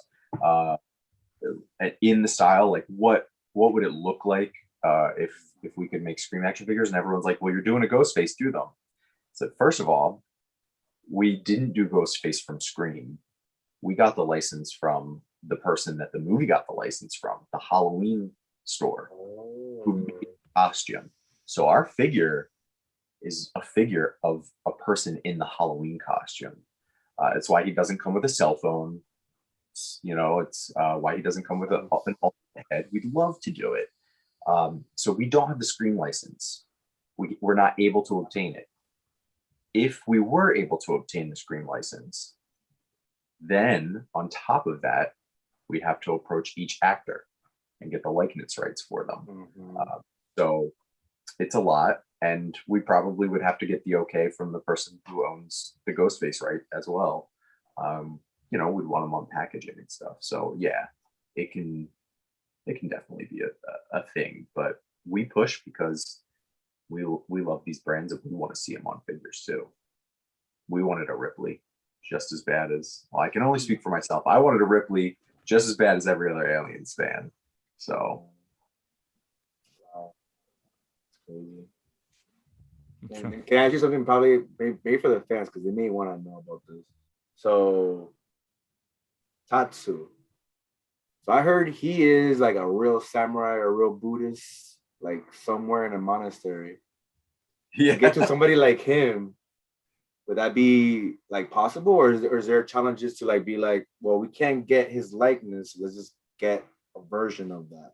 Is that like an alternative option that you guys are like? Eventually, I see you guys are gonna go down the whole line. You guys are gonna build every single version. I'm thinking here like more. As a fan, I would love it. I personally am more in love. I attached myself more as a child to the movies than I did the animated series. So I am an all in, and every single movie turtle you see here, I've purchased with my own money. Like, I am all in. Yeah. So I would love it if we were able to get him out in any way, just to have a figure. Of course, I would love it even more if we had the likeness rights. But in terms, and we don't at this point, so I don't have an answer to if we're going to get a different version. But in terms of possibility as a collector, we've got Casey Jones up there, and the talent didn't approve their likeness, and we really wanted the figure to get out, and we said, okay, we could get it out without the likeness rights. It would just have a mask. And so sometimes we can, and then on top of that, sometimes someone who was kind of hesitant, maybe I don't really want my face on an action figure, then they see the action figure and suddenly they're okay with it, and then we can go revisit and make another version. So it depends. It's not impossible. We try to do it, but it would depend on demand. So I'm gonna put it there. There is a photo of Tatsu with a mask. Right. Could you do Tatsu with a mask? And then so that would be more possible, just in terms of what we have the rights to do. That would be possible. You'd be able to do that. A loophole. It's like a loophole. Right. Yeah. And that's why I say, like, Casey Jones, we did it with the mask so that you didn't have to deal with talent likeness. So you could, but the question stands, is this a character that you would want made without the removable mask? But no, we want the mask underneath, then we customize it. Right.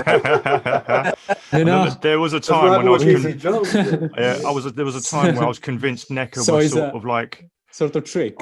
We can't do it, but here's an ingredient, have at it. Because when obviously before all the Turtles and stuff, what was everyone hammering out that they wanted more of was the rest of the extraction team from Predator, and all of the Dylan requests, and trying to get with Dylan and not knowing how you could do the Apollo Creed and yet can't do Dylan with likeness rights. That came with the film, and then this one was individual. And when people obviously doing their own, they're customizing them. But the Contra box set had a head sculpt in there that looked very much like Sonny Landham, because obviously the game had a character that looked very much like Sonny Landham. So kind of like in our own little way, we're like, okay, NECA, We see you. We see you. We're picking up what you're putting down. Don't you worry. We got it. We got it. So yeah, it was at one point I was convinced NECA were like, oh, we can't, but there you go. A little bit here, a little bit there. You do the rest. So yeah, it's a bit of fun. Out a Kenner style apone. Yeah. And you know, unfortunately, we couldn't get the likeness rights. We would have loved to do a marine version. Yeah. But we were able to get a version based on the original toy, not on the actor. And I've seen people customize that and make a movie accurate apone. Same thing with Drake. We weren't able to movie Drake, but we tried to make a Kenner style, and Kenner re-released the Aliens series with more realistic deco. So you were able to get a Drake or realistic deco that was based on the Kenner figure, not on the actor. So we do try, but where does the line go? You know, you wouldn't want to tattoo and just have like a random person underneath, you know? Yeah, no. Hey, I'd want, he's so iconic looking. Yeah. If we were able to get in contact, yeah, if you were able to get into contact with the actor who plays Tatsu, because apparently he, from what I've seen from the Frush, the Veebs interview with Randy, he has a dojo in LA, and all the COVID restrictions were lifted, and you could go and see him in person. And he said, "I'll give you my likeness rights if you challenge me to a match right now." I'd do it. I didn't give a shit if I had my ass kicked. It would be hilarious. I just got my ass kicked by the guy who played Tatsu. Yeah, that'd been great. But yeah, they got some questionos in the chat, so let's quickly blaze through. So after that one, we go to Ben. What's your favorite NECA Predator? I dropped in the chat. That would be Scar from AVP, purely because he has the Predator 1 style mask and he has double length blades, and that's just badass on a figure and a character. So give or take how you feel about the movie, that version, that Predator was kick-ass. So that's my personal fave. Here we go. Yeah, okay, then I'm only warning you, don't do the farmhouse. NECA's the April's farmhouse. No, you'll build like the entire set that every aspect of that movie was made before we get anything. You'd knock them out so quick configuration. Maybe Blaine has accessory pack box pictures. I will ask him. So I don't know if it's box pictures of the accessory pack seen one yet. come out yet. Are they of the packaging? Yeah. You guys haven't announced that package yet. It's not revealed yet. No. Yeah, it's only that picture with the white background with all the accessories separate. Yeah. Huh. Yeah. Randy said April was April. Yeah. We have packaging for these. It's shipping now from overseas, and as soon as it gets to us, we're shipping it out to everyone that pre-ordered it. So it's finished. We have packaging images. I'll go back and make sure that they were approved to share, and if it's not approved, I'll run it by Randy to see if we can share it. That'd be cool. But yeah, there are images of the packaging. Cool. Excellent. That's me response. I want to ask this: did you need likeness rights while making Hamato Yoshi and Young Saki? If so, did you get the names of the real actors? That's a good question, actually. So yeah, the Young Shadow Warriors set was a likeness. What was the dealio with the likeness rights there? I'm not sure. Yeah. So we have, it's talent approval. You're getting excellent. You're getting the files of those actors. Same way we approached it with anything. You either go to the talent, the agent, or their, like, blanking on the name now, estate. Yeah. That's it. Just normal process. There'll be a couple more. If they had this, would you do this question? What was the other one I had? If you could get Sam Rockwell's likeness rights, would he come with regular or mental? With regular or mental? That. I mean, tell you what, if NECA were able to get, like, for basically any character that even spoke a word in that movie, just get bought. The pizza delivery guy. give it. Yeah. Listen, again, I would be all in. I would get every single damn one. Yeah, man. Chief Stearns, are you kidding me? That'd be great. The guy wrapping up April's cable, 127, a new record. Yeah. with the watch, like A new like Dell and strings, but yeah, just a box set of civilians. Just there you go. All in one. Here we go. I love the story behind the Ghostface figure, a figure wearing a costume. Genius. I'm the dude playing the dude disguised as another dude, pretty much in figure form, figure inception. How does NECA determine re-releases? Drip showed a John Matrix that I would love to see again. Was never aware of a NECA back in 2015, I believe that was. Oh, okay, so it was a late collector. Randy told me no. I'm like, what? So like I was asking him, I was like, I want to see Rocky again. I want to see Rambo. And he's like, no. I would love to have seen that Twitter conversation. Just no. What? I said no, damn it. But just reply. So we determine re-releases on if we still have the license or not. That's the bottom line first and foremost. And then of course it goes into, is this a character that has high demand and people really want to see released or re-released? Sometimes we're able, if we still have the license, to wait till an anniversary, Alien's 40th anniversary, perfect time to make something new. And now we have the AI technology where we're doing DIJ face printing. So you're getting that, photoreal finish on those faces. So we were able to update it in some way. But in terms of, a lot of people are like, well, when are we going to get new Godzilla figures? It's not that we're just not making them because someone else is. We don't have the license anymore. So even if we wanted to, we wouldn't be allowed. So it really depends on if we still have the license. Does the license? But your license thing is very interesting because I even asked Randy about, you guys are making now Batman Returns, the 1/4, the quarter scale one with Michelle Pfeiffer, Penguin, right? But you guys are not doing the 6-inch ones. And then he's like, I don't have the license for it. And I was like, how do you not have the license if you're doing the quarter scale one? Because there's another company that has collector 1/10 scale license for DC right now. Got you. What? Would that be McFarlane currently? Right? Yeah. Like, probably. Because I want Michelle Pfeiffer. I want her tiny. I want her too, but I would like a Catwoman figure. But if Michelle Pfeiffer was like, "Hey, you want me?" and I'll be all right. I mean, you look at our cat quarter scale figure, and even today, with nothing updated, I look at that figure and I just think if that were 7 inches, it would be the most perfect Catwoman figure we've ever gotten. Yes. Yeah, that thing's amazing. Yes. And the DeVito penguin and all. I'll invest in that. Right? Get some money. I know it was sold out like quick. We got the penguin. We got that signature collection penguin, which looked really great.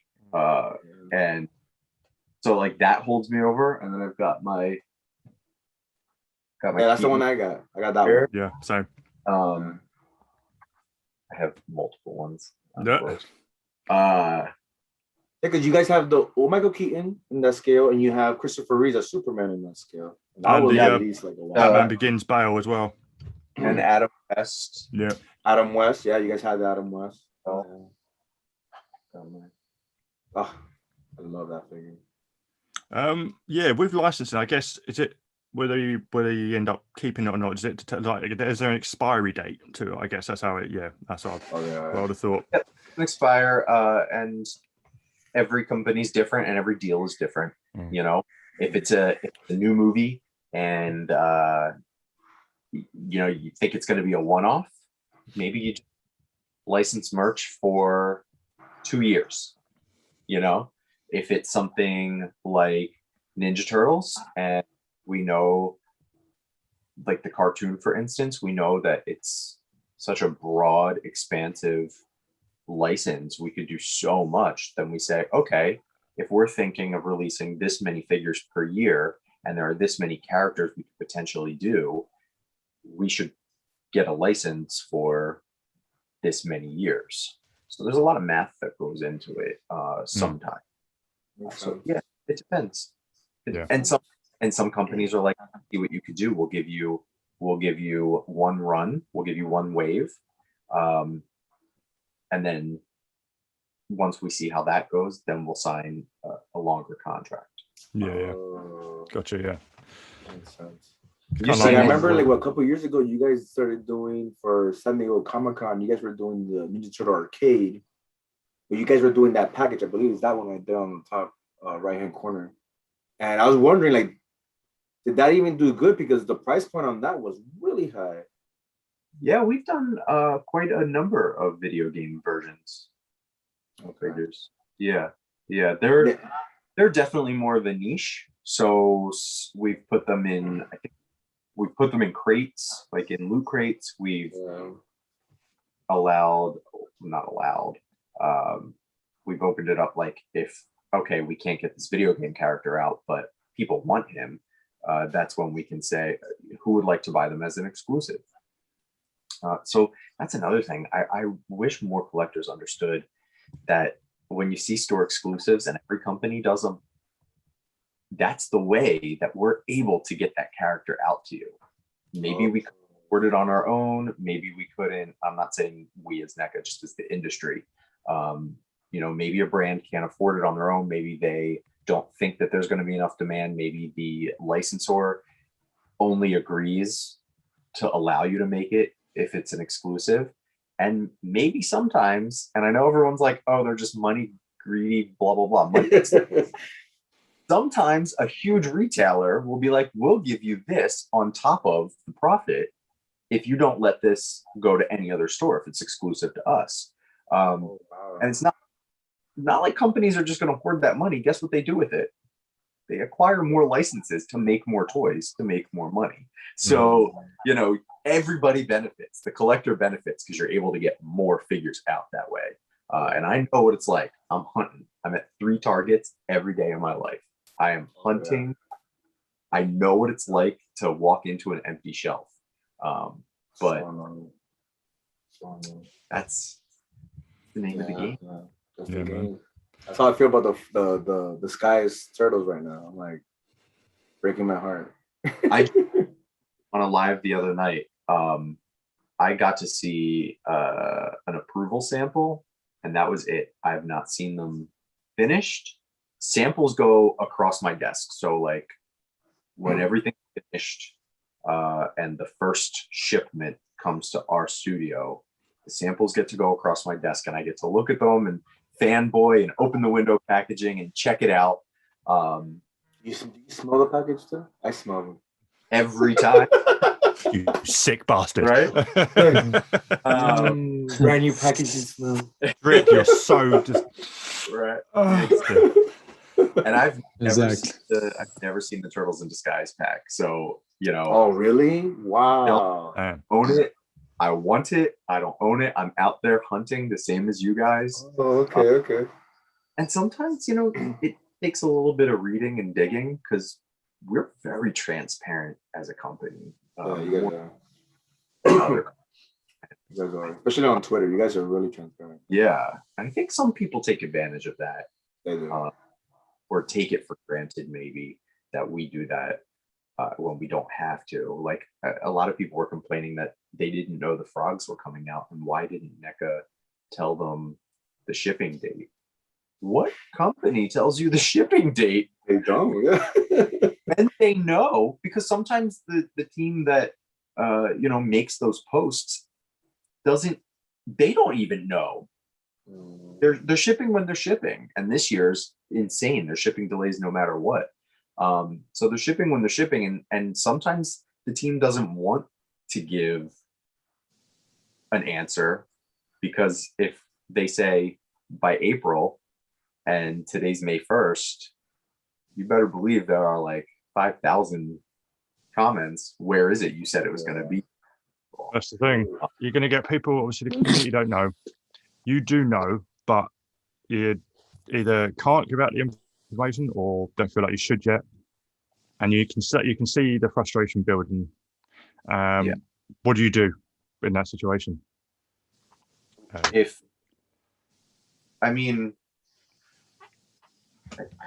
guess you just tell them there's nothing more you're legally allowed to tell them.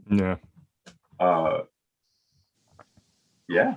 Because I like this right now. This is obviously a big peek in the window, which is extremely grateful, because obviously not everyone's going to see the stream. I'll push out there, but obviously not everyone's going to have their question answered on Twitter or Facebook.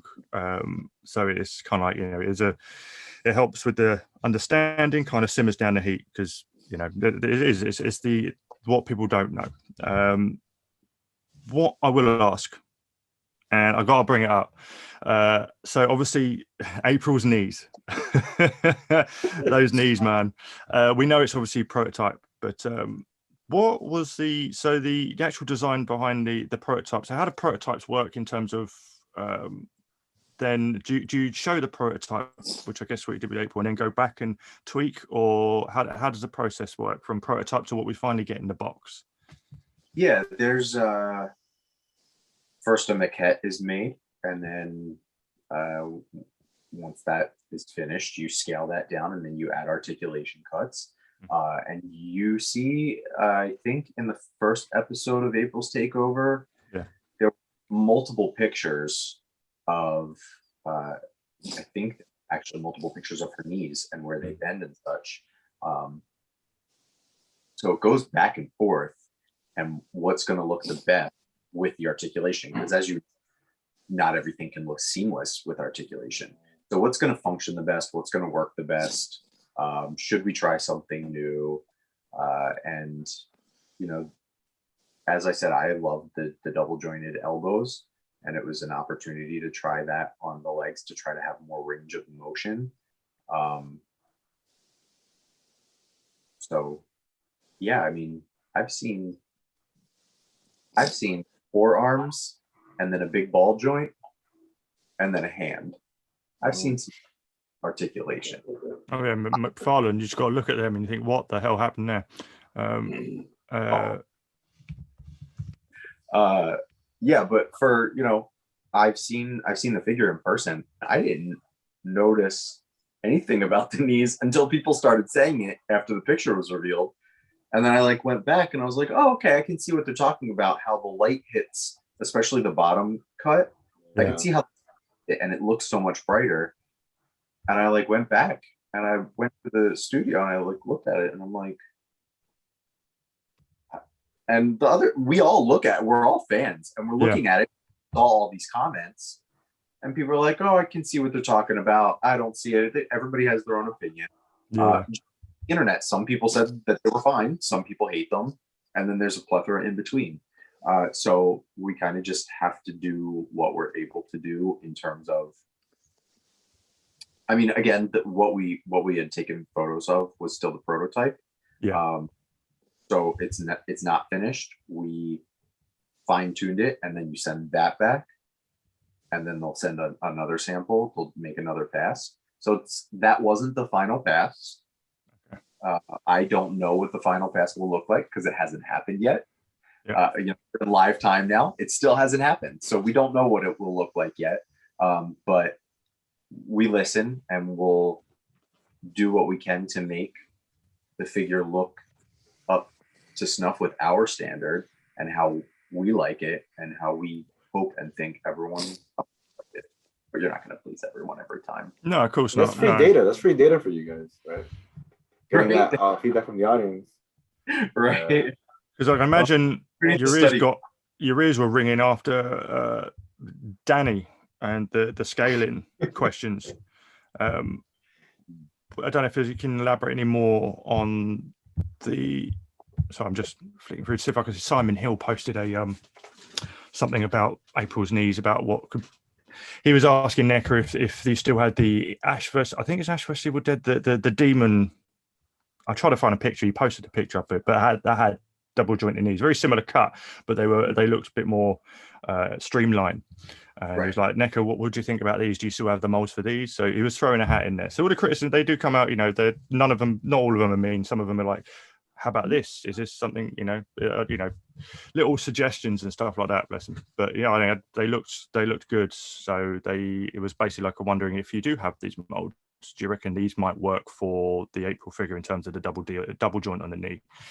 I just can't seem to find his post. I don't know if he's taken it down or not. Might have done.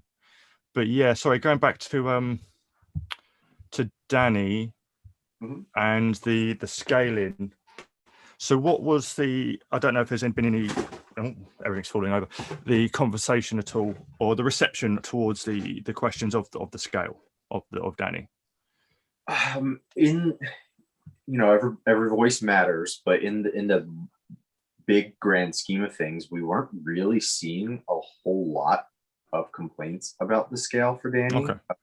People had said that he looked shorter than he looks in the movie when referencing stills. And we reference stills as well. And depending on how he's moving or who he's next to, looks different. And when it's you're very easily able, with Judith Hogue, for example, we're able to get her height. She's been the same height since 1990 when she filmed Ninja Turtles. We're able to get her height to get perfect scale.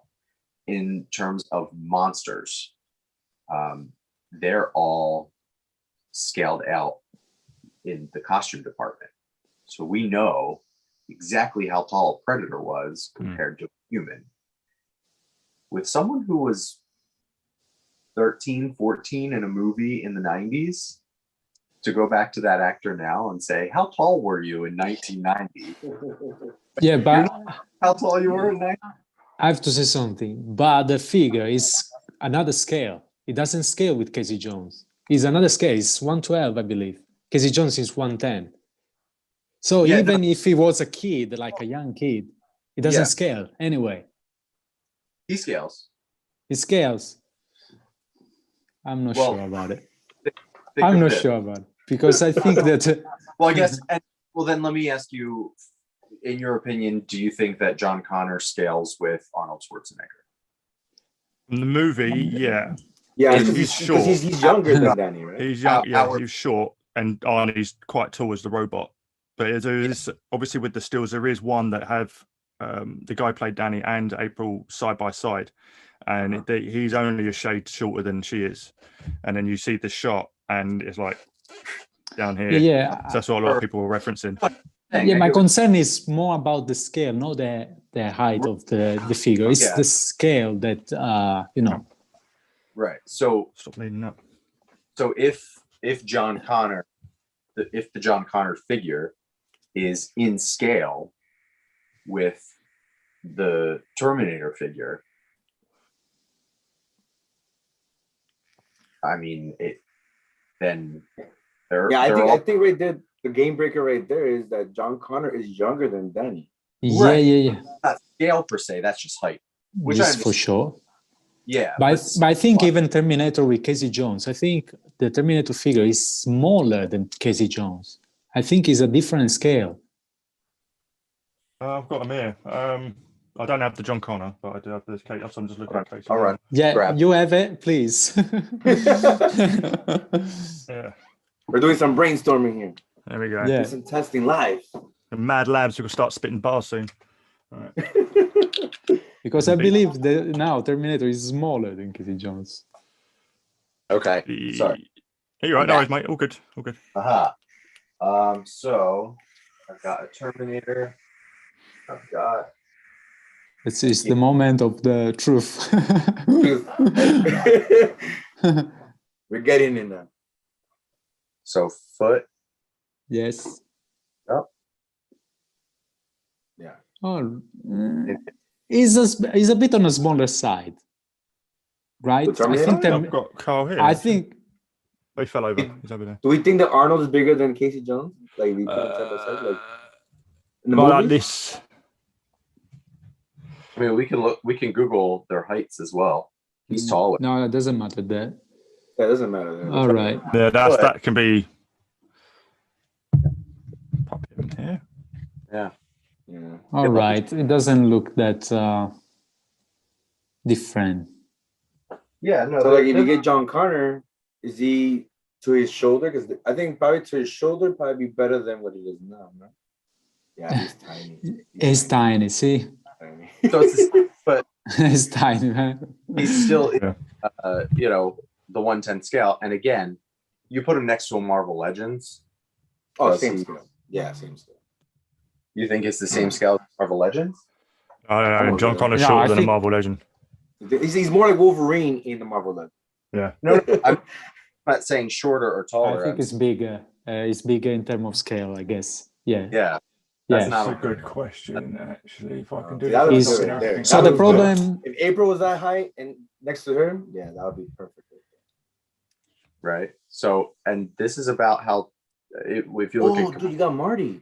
I'm just thinking Marty might have That's a been. better. Marty I know, is Marty better, seems- was I don't know. perfect. That would be a better Marty skill was for perfect. Danny. I mean, Yes. let me get a bit of his. Sorry, I'm all over the gaff. I'm worried that's going to knock everything over. Yeah, he's Yeah, perfect. what? Look at that. There you go. You solved it, bro. He's over, bro. Give him a job Oh, at but, NECA. no, I just want an excuse to show off my my foot soldier case. Please See? talk Right. to Randy. Talk to Well, you're all putting figures out. I wanted to pull some figures out. Leave me alone. Hey, but that's a good idea, the Marty one. Just the legs. I've just dropped his camcorder. I'm trying not to let it fall on the floor, and it did anyway. Never mind. Come here. It's all right. It's all right. You come here, Marty. It's fine. It's fine. so look at that. That's it. Confirmed live.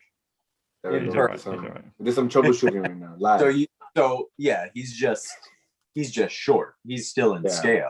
Okay, yeah, I thought was out of scale. Actually, seems all right. It's just too Yeah. short. We actually try very hard to make all of our licenses inclusive to the company. So no matter what license you're picking up, you can kind of shelf them together and they all work together. So very, very rarely will you find a license that we do that's out of scale from the other. Yeah, I wasn't expecting. Yeah. It's okay. All I right. love Hey, all we gotta do is put Danny sitting down. You do tour photography. And Yeah, this is what I want to do. I was sitting down. That's all right. This is another way. When I they've thought- got him under Splinter's arms, I'm just going to put Danny on a little box. That's fine. He'll be up. In the pictures. He'll be in scale. Don't you worry. Don't I worry. understand that then it's not important. So But reusing parts is Yeah. fine. They should reuse Marty. too tall. Hmm? You don't think he would be too tall? No, Based off the Sort of reference. scale there. no. I don't know. It's See that? Yeah, I mean, I would have to go back and watch the movie again, which Yeah. I don't need much convincing to do. So you can.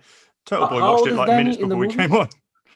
Yeah, how old was Danny supposed to be in the movie? I thought he was supposed to be like 13 or 14. oh, I Well, the amount of think times we watched this film, you think we'd notice. wouldn't you? I always think like 15, something Yeah, I like was that. maybe in the 15. I think so. too. Right. 15. So How it's old- quite tall. It's quite tall, almost tall as April. So Yeah. we agree he's in the teens.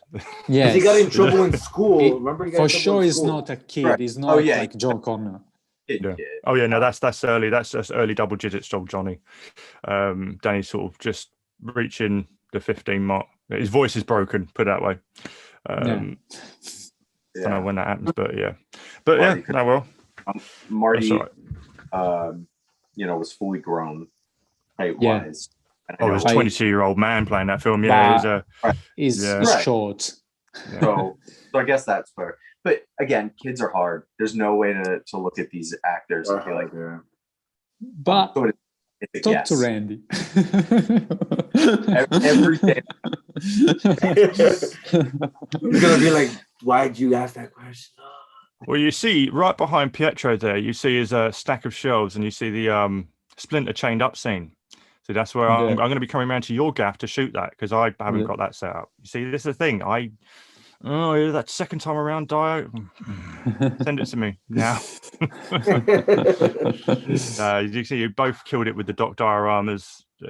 That's the thing. So I mean, it's good. I'm glad we're getting Danny for sure. Christ, I'd love Vanilla We Ice, are so glad. I mean, I'm very happy. we'll make it work for figure shot. I mean, that's the thing. That's why I complain now, but I got two, you know. This is the problem. You've already got his money. Don't worry about it. Don't listen to him. I think we all do that as collectors. You know, we want to nitpick and we want to perfect. And I have figures that I was like, oh man, it looks like shit. And then I'm like, well, that's the only way I'm ever getting it. So I'm buying 2 of them. But you know, and sometimes we get a longer time to nitpick than companies do. Not just us. We have a very quick turnaround time. We get those out. We're almost half the time that other companies are. So kicking them out quick. Sometimes it's like, do you want the figure, or do you want to wait another 2 years? You know. Don't say that. God, get me out. So you know, it is a hard pill to swallow. And being a toy fan, I didn't want to accept it for the longest time, and I'm like, but why? And then you see it like hands-on, and you're making passes, and thank goodness we're a team of like diehard fans, because sometimes, I'm sure we've all seen in various toy companies, sometimes something gets released and you're like, you completely missed this deco. You like, how conceivably, because we're fans, right? How conceivably could this have passed 4 people's desks and it go unnoticed? How do you know all 4 of those people are a diehard as fan as you? And maybe they're fans, but maybe they're not on the same level, right? And think about how quickly they passed. It happens with us. Things slip through. There will be times that a production sample comes across a desk, and you open the window packaging and you're like, how did no one notice that? And you've seen it a million times. Is that, I don't know if that's considered the Mandela effect, but how many times have you guys looked at a figure that you've owned for years and be like, I have never once noticed that accessory or that detail? Oh yeah, Fall under that. Could be fall under that for sure. Yeah. Right. So Mandela effect, yeah. Sucks, but you know, sometimes it does also happen. gives you excuses. What you call yourself a fan, honestly.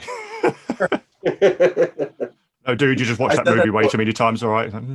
I said that to one of my friends the other day. They said they were asking me if we'd ever get another version of April. Yeah. Same thing I told you guys. You know, if she does well, the sales aren't over yet.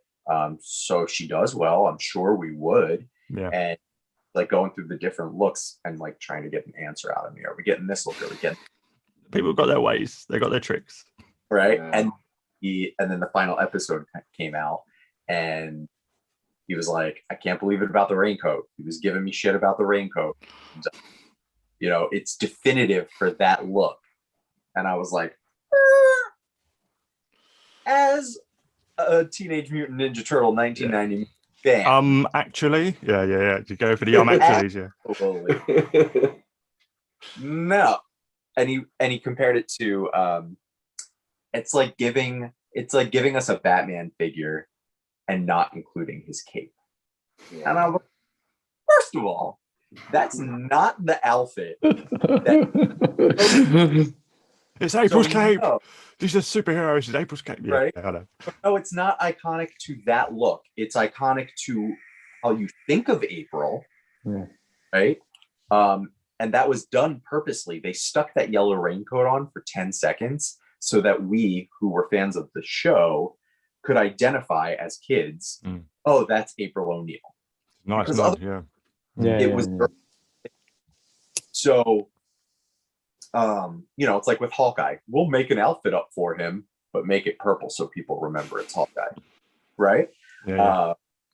So he's saying it's definitive for that look. I'm like, it's not definitive for that look. So if you're a real fan, to my friend, if you're a real fan, the way you just said you were, you'd already know that this isn't that look. And collector, I think to myself, great, this is a perfect opportunity for another figure, because when we got Ripley, I was like, personally, my favorite look of Ripley is her in her bomber jacket.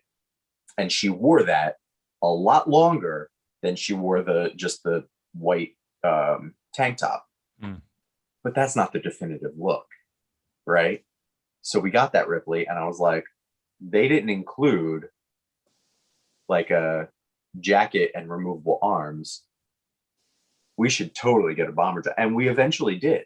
So as like a fan, that's where my mind goes. Yeah. In terms of, and I was like, and I put a pin in that Batman comment too. In terms of, with his logic, the fact that she wasn't even wearing the outfit that had the coat on, we would look pretty stupid if we, on a technical standpoint and an accuracy standpoint, with the whole Batman logic, we would look pretty stupid if we gave you a Batman Beyond figure with a cape. Yeah. You didn't have one in that? No, Terry McGinnis, no, you're right. You know, I think the yellow coat is iconic too, but it's iconic in my memory for a specific reason, because that's how I identified that it was April O'Neil. Yeah. And that's what the movie wanted you to do. Identify it with a character that you were familiar with. Once that, I remember when I was a little kid, I didn't like the yellow raincoat. I was like, that was so cheap. They just threw it on her like that. Right. You're a madman. Apologize. I put a yellow jump. Doesn't look like April. Yeah, right. That's it. Hashtag cancel drip mode. That's it. That's not. So question though, and because it is something I did notice, and I agree with all that. With the audition Marty, he came with the translucent hand, but he didn't do the translucent hand when he was in the audition Marty. That was Enchantment Under the Sea dance suit. Does that mean Enchantment Under the Sea dance grey suit Marty might be on the cards to go with that hand? So we have the license for Back to the Future. So, it doesn't matter what look, what movie, for the characters that we have. Yeah. Just the actors that you've seen already. Yeah, Crispin Glover, sorry, mate. We could do any version of that. That's just a question of, would it be worth it to do that Marty look? And if it is worth it, when would be the right time to do it? Because we put out a couple figures from the first Back to the Future. You've seen the teases of 2 Back to the Future 2 upcoming. You've got 2015 Doc, and you've got Griff. Griff. Mm-hmm. I know I almost called him Biff in that. Yeah. Call yourself a fan. Right? Who am I? So where there are 3 movies, so where in that placement do you, like, in what order do you release all these figures? So of course it's been thought about. That's another thing. Like, I keep saying that's another thing.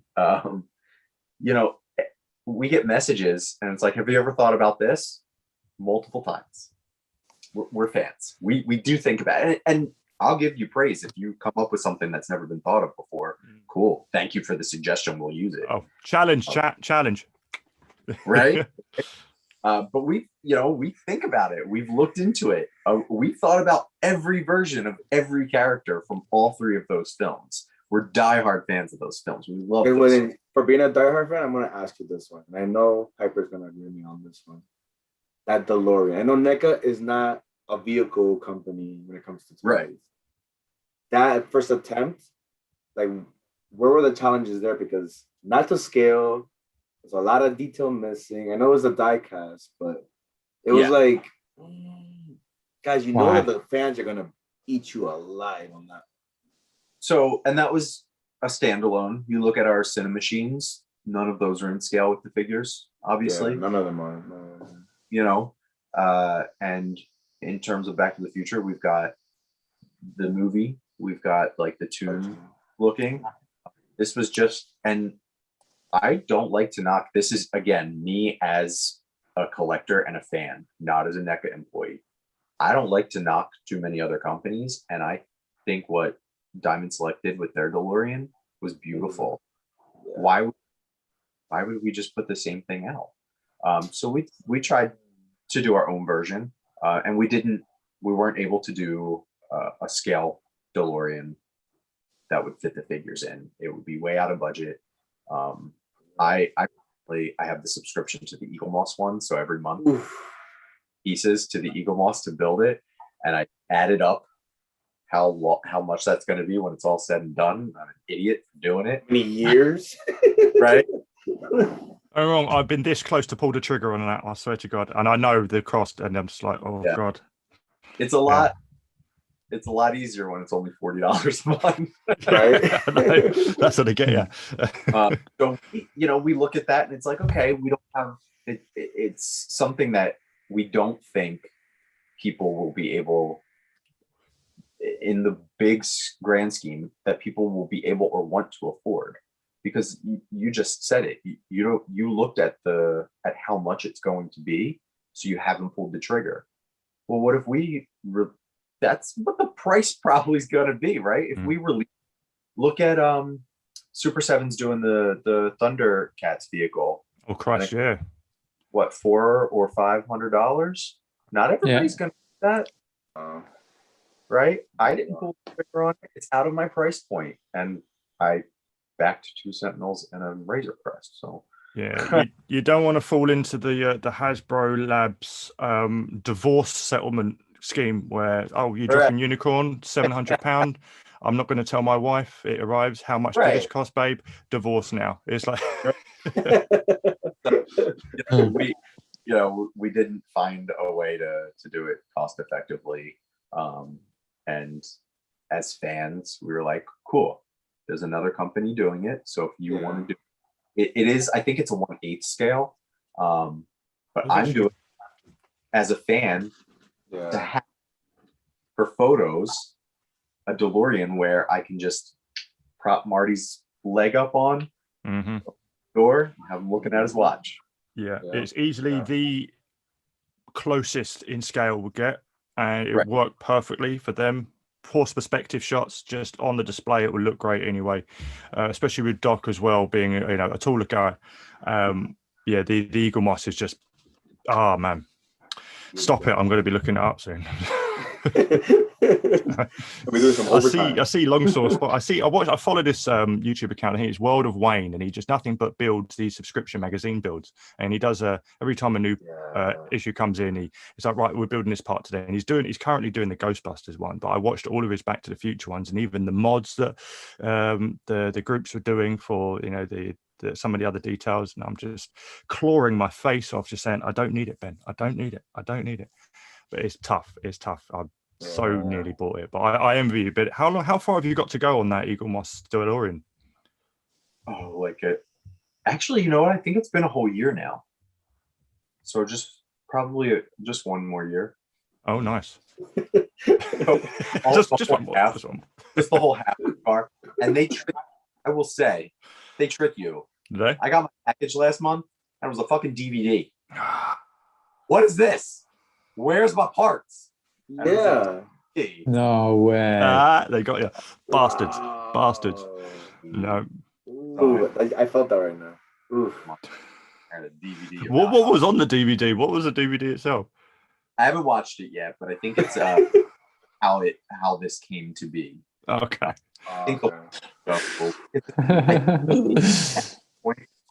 So I think this was the halfway point. I think they'll probably show someone build it in its entirety, so that we can kind of get that vision of what it's going to look like, because it has you open the door and you press the brake pad and the brake lights turn on. You hit the buttons on the time machine and the flux capacitor lights up. Like, shit is legit. Nice. So it is expensive. Super expensive. I'm not. You're not. I'm not listening. You would get something that looks great, but we would not be able to do that detail. We just wouldn't be able to. And imagine no company would, because no company has factory workers that are going to be able to do all those different things in a timely manner and get paid enough for it. Oh, that's smart. So that's why we have to. They can't even build. We have to do it. So, I'm stoked. It's almost like the ultimate build-a-figure. Right. Yeah. Shit. Can you imagine if HasLab's the Sentinel was a builder figure? How many waves you'd have to get through? I'd be so pissed. I'm saying I'm waiting for Hasbro, and I try to whisper in their ears whenever I can. I'm waiting for Hasbro to start the multi-wave Build-A-Figures to get that larger scale. If you guys are Ghostbuster fans, when Selects had the license, we're doing the Build-A-Building.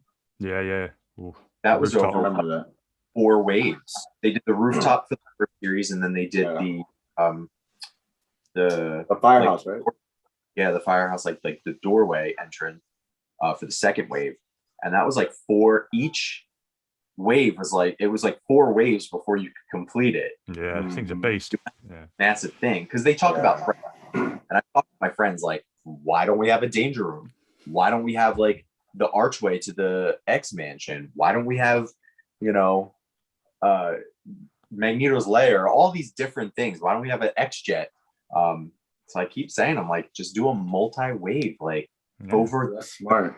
4 waves, just coming with one piece of something. You should do a wave of the Technodrome at scale. Shit. Could you imagine if we Technodrome? Oh my! Each wall is like a Build-A-Figure. Then the head. You got some mad scientists working there. I mean, with the whole sewer layer that might sit underneath the street diode. I mean, I wouldn't put it past them.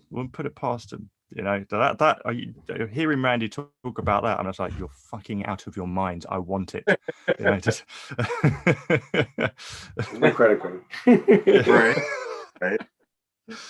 Oh dear.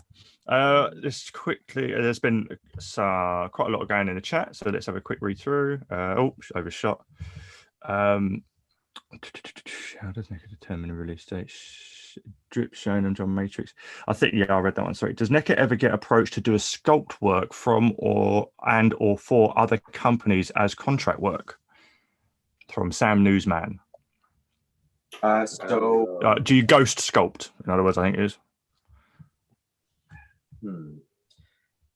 I guess there would be information you could reveal if you could. Right. I'm trying to think what I'm allowed to reveal. There have been times where companies do ask us to make something. Perfect example is Loot Crate.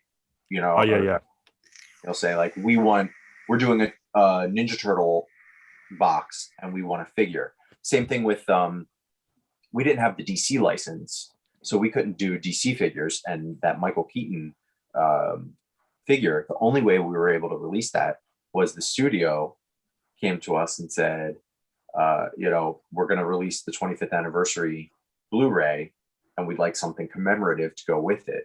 So we made that one-off to go with the DVD purchase.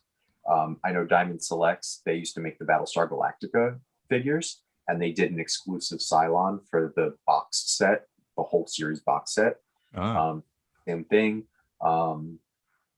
So I don't know what else I'm allowed to talk about. No, that's right. That's fine. Yeah. You guys did like They Live with what's that factory company? Oh, Shout Factory.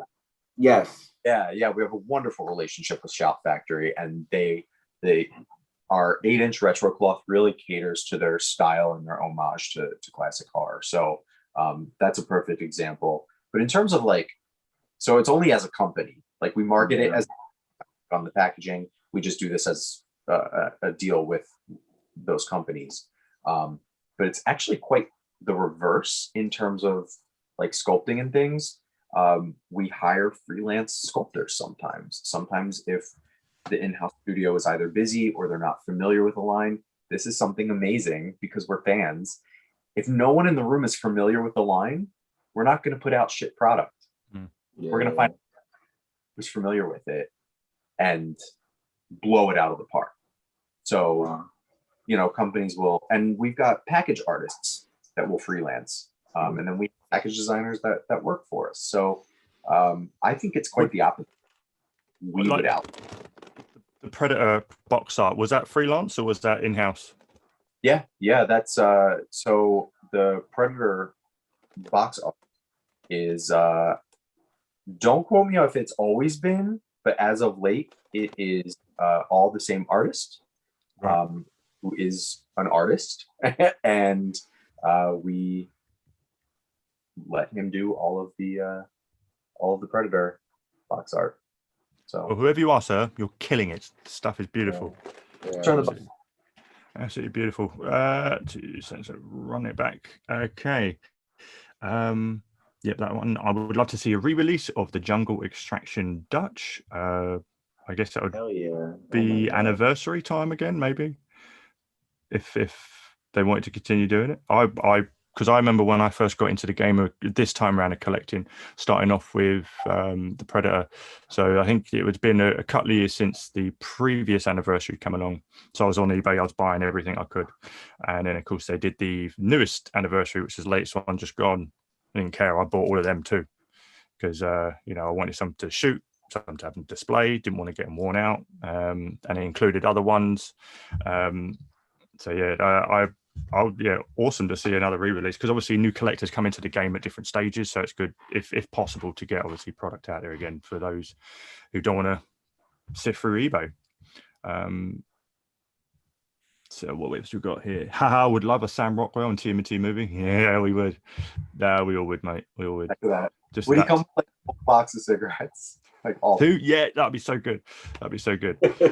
That's all the accessories you would need. I would, Right. if that's what he came with. So That'd be it. What else we got here? Oh, I've shot over shot. here. Here we go. Can we get the real Oops. names of the actors? Because unknown, even IMDb configuration. Are you referring to the Hamada Yoshi and Saki youngins? Oh, the cigarette box. you got little Dale cigarette boxes. Yeah. Good Future info. freelance turtle. This guy is a reference, like. Oh right, yeah. You go. Hold on. Sorry, chat. I've got to see this. What are you doing there, Pietro? Honestly, is your collection falling over? Yes. What do you think? I was so hesitant opening this door. Pretty sure it's not a domino effect and everything starts falling. Oh, trust me, it's the worst. My chair like going back, and I'm like, don't go back too far. Yeah. Oh dear, yeah. It must be a nightmare for you, Drip, because it's all round, isn't it? All round your displays. Does anything? How often does stuff fall over? It's funny. So my girlfriend is always like, babe, they're fighting again. So all of a sudden you hear them, like, oh, damn it. So yeah, this room is pretty crazy. Excellent. If they did a remake of Indian in the Cupboard, what action figures would you like to see in that one scene when they opened it up? I don't know if you remember that movie, and you had like Darth Vader fighting a T-Rex and stuff like that, because it all came to life. Yeah, just shove a NECA turtle in there. That'd be great. There you go. Just be a die card collector, and then quick have a look at here. Good info, Blaine. Appreciate it, from Marcus N. The what?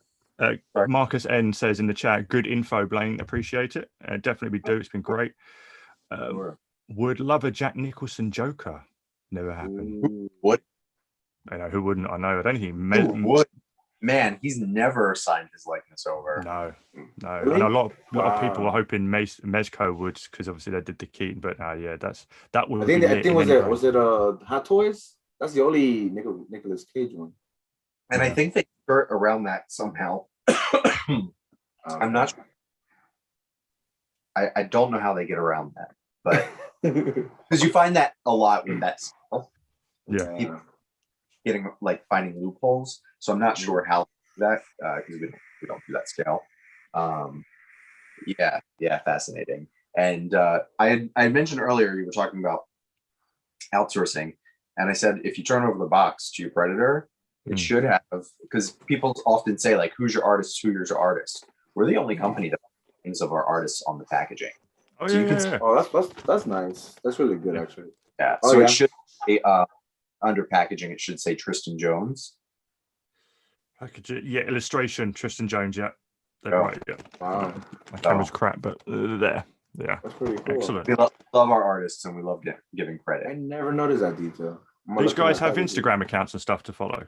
I feel you don't have stalkers now. Is DM him. I love you. Yeah. Tyrone Jones, because it's Tristan Jones. All right, let me look it up. Okay. But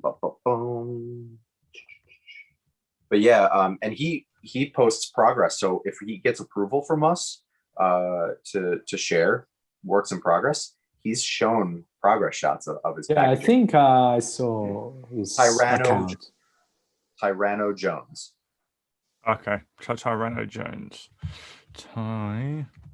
Who's that guy? I just saw it recently. I think Turtle, I think you showed it to me. The guy that's doing right now the cartoon line. I just started following him. He has like no pictures of just family, girlfriend, and all of a sudden you see him hand painting the next wave. I believe the duck. What is his name? Who's that? Yeah, his Instagram's lit. I just followed him. I will. The painter. Yeah. The cartoon. How do I get to share? Line painter. Yeah. Yeah. I'll just do it on here. I just started following him right now. Yeah. He's all the photos about family. The last like few posts. There's some. Yeah, like Mutant Man right now. He's painting Mutant Man. Yeah. Mutagen Man and STAK. Yes. The funny part is that you start seeing that they're using the regular paint from like Walmart, and it blows your mind. You're like, that's the paint you guys are using? Like, whoa, I thought it was something else, like something that we don't know about. That would be, obviously when it gets to, like with the figures, when it gets to the factory, when the paint master gets to the factory, they're using factory paint to do that. So when it goes into production, it's not that. But think about where your action figure would be if we painted every prototype with, so use a lot of the same paints customizers use. That's why customizers use those paints, because they work. Yeah. Oh wow. And in terms of packaging, once something's hand painted, it's like the Ninja Turtles is our packaging designer. So he places everything and adds the text and the fonts and makes everything look fantastic. Awesome, especially the big 2-pack stuff. Token Raza box alone are still. I'm not throwing this away. This is good shit.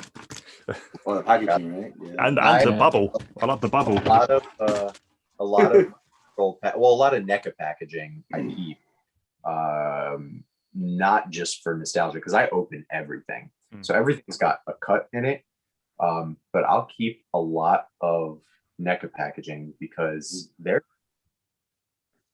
I don't want to give like a copywritten name, but you have these companies that are doing these like cardboard dioramas. Oh yeah, right? Yeah. You guys can say it, I can't. You have like a backdrop right here, like for every toy photographer.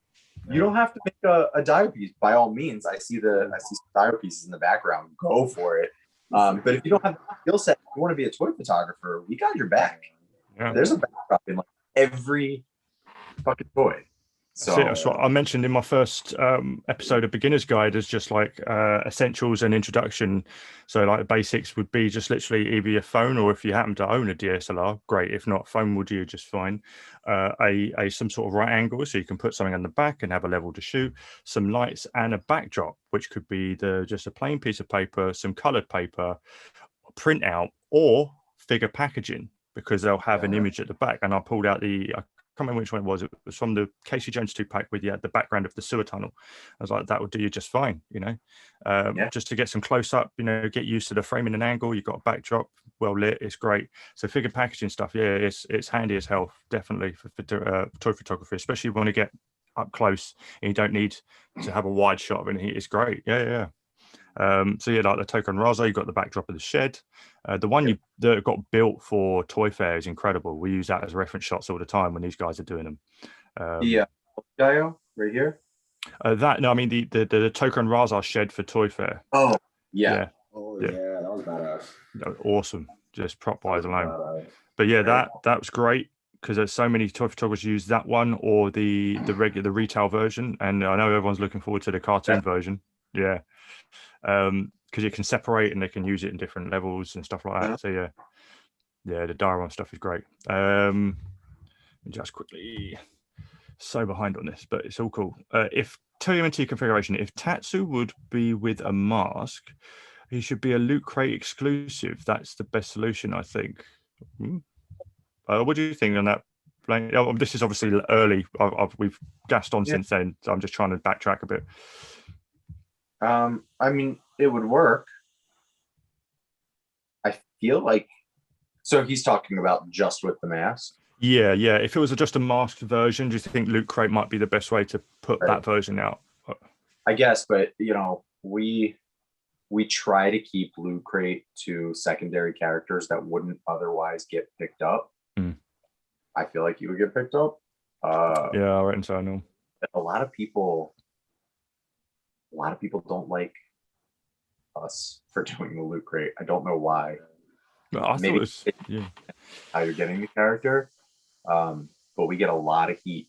But like, when are you re-releasing Spirit of Splinter? We've never released Spirit of Splinter.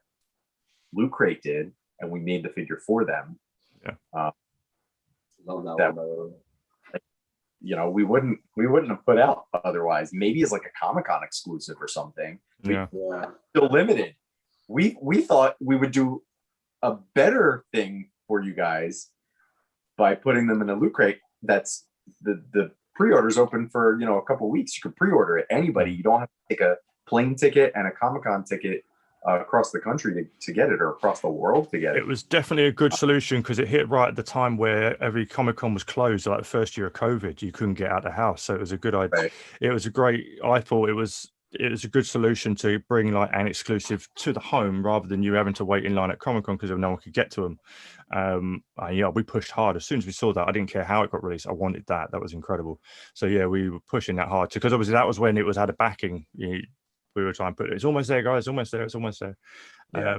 I'm glad that it did well. And of course, it's like with the Loot Crate. If you pick which one you want, if you wanted to get them all, you get a bonus fig. Yeah. And even if you did pick them all and didn't really want the figs in the rest, but you wanted to keep the swag, and then you could, you know, sell the fig if you wanted to. The options you could do with those, because I love.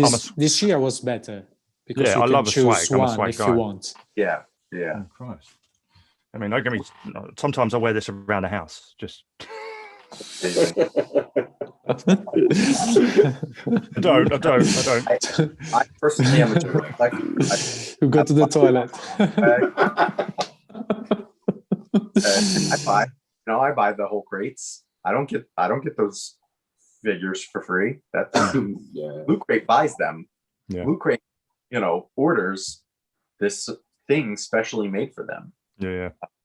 So, and I get it. Some people say like, well, I want it released now because I didn't have the budget then. I understand that. There where I just didn't have the budget to buy a certain figure and I passed on it. That's not the company's fault. That's my fault. I passed on it. That's the collector's game, unfortunately. I know. So I know a lot of people are screaming for the Tokran Razas again. And it was like, that was what, 10 days? A whole week. 10 days. Yeah, if you slept on it, you slept on it. But that's your fault. I'm sorry. I agree with you 100% on that. And if you're just getting into it, I understand that. Yeah. But if you're just getting into an old line, or you're just getting into a line that's been around for a few years, again, I've done it, and I've had to go to eBay, and I've had to pay. And a good tip is also in like, because I've seen them go, the buy and sell Facebook groups, providing, you know, everyone's got good rapport and no one's trying to rip anyone off. Some people will end up sadly having to either decide I want to trade this for something else, or I need the money right now and I have to sell this. So you might pick up a deal on a Facebook group. So I'm always hunting Facebook groups, especially for older stuff that aren't retail, because you can't expect retail or no, they didn't go to retail, but just stuff that was in retail that's not anymore to be continued. So it's, if you're starting off at a certain point, there will be some that you will have to go to the secondary market for, and then just keep up to date with the newer stuff. But like I say, because someone asked me this question a few weeks ago, so Ben, do you keep boxes for your figures? And do you keep the boxes for your figures? And I say I do for the higher end stuff, purely because if I find myself into a financial pickle and I unfortunately have to sell everything, I know they will go better with all the box complete. You know, Marvel Legends, Hasbro, you know, Star Wars, stuff like that. they're fine. You can sell them loose. People grab them. If they're complete, obviously better, but box stuff, yeah, I try and keep that just because you never know. And sadly, on some groups, you do see people having to shift their whole collection, and they need money soon, and sometimes there'll be a good deal on there. So just keep hunting on certain Facebook groups. A deal will pop up and you'll be able to grab it in time, and it'll be satisfying because it'll be a grail. You know, a lot of figures turn into grails for people. So yeah, but you know, if it wouldn't put it past them if they did want to do it again, and if they do revisit it, that's great, because I was like, anyone who's Turtle fan should have these, you know. So you know, it's good if they do, but I understand if they don't. There was that window, and it's just wherever you fall in the collecting timeline, really. But it's good they did them. They weren't expecting that 2020 Toy Fair was crazy. First seeing the KC2 pack, amazing. Yeah, it's man. The Back to the Future stuff, the Defenders of the Earth. Right. When I was doing Plastic Action UK, me and Tom just did a whole segment, and the thumbnail was how NECA won Toy Fair. It just cleaned up house. It's crazy. Hey, but you know what? Back to the Future, the cartoon one has a DeLorean that I'm still waiting for. Oh yeah. Any that was beautiful. And again, you know, when something releases for the first time, you have to see where it does, and there are a number of people who look at things and decide together if something deserves another chance to make a new toy. So if the DeLoreans do well, we can look into it. You know, I think they're done for now. We're focusing on the figures, but we'll see. We'll see in the future. Got in one. No, fair enough. What we got here? I got lucky on Chris collecting with Chris. I got lucky on Turtles in Disguise. Went after work randomly and got them.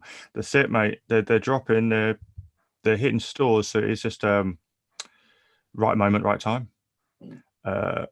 Collecting with Chris again, but John grew during filming T2. Did he? I had no idea. You know, young Ferguson. Forget his name. He looks so much different now, but I didn't know he grew. This is again, the chat's gone way ahead, so I'm just trying to backtrack now.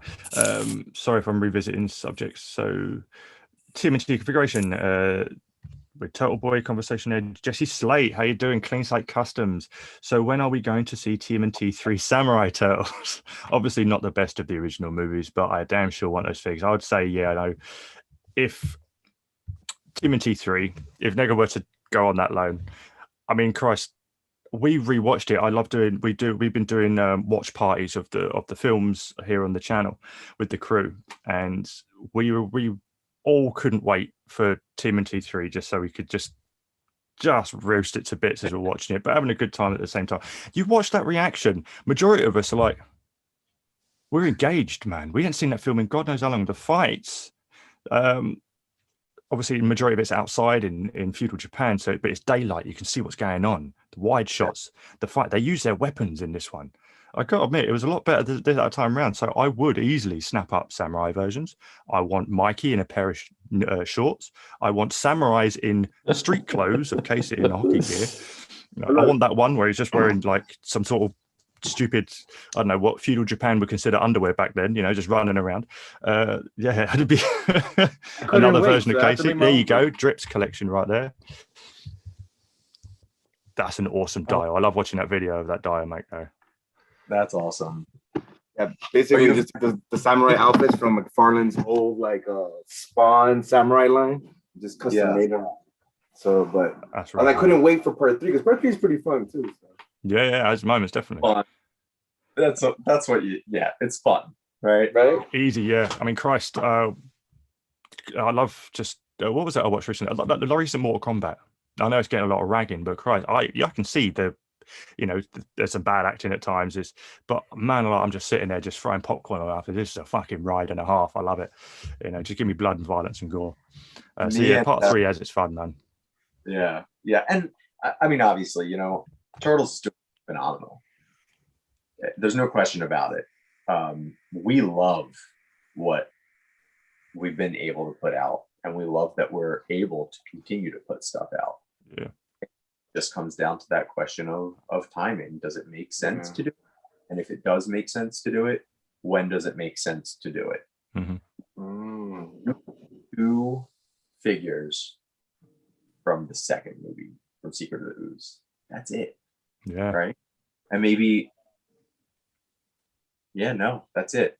Because we made like the replica jar, but you don't have any figures from Secret of the Ooze.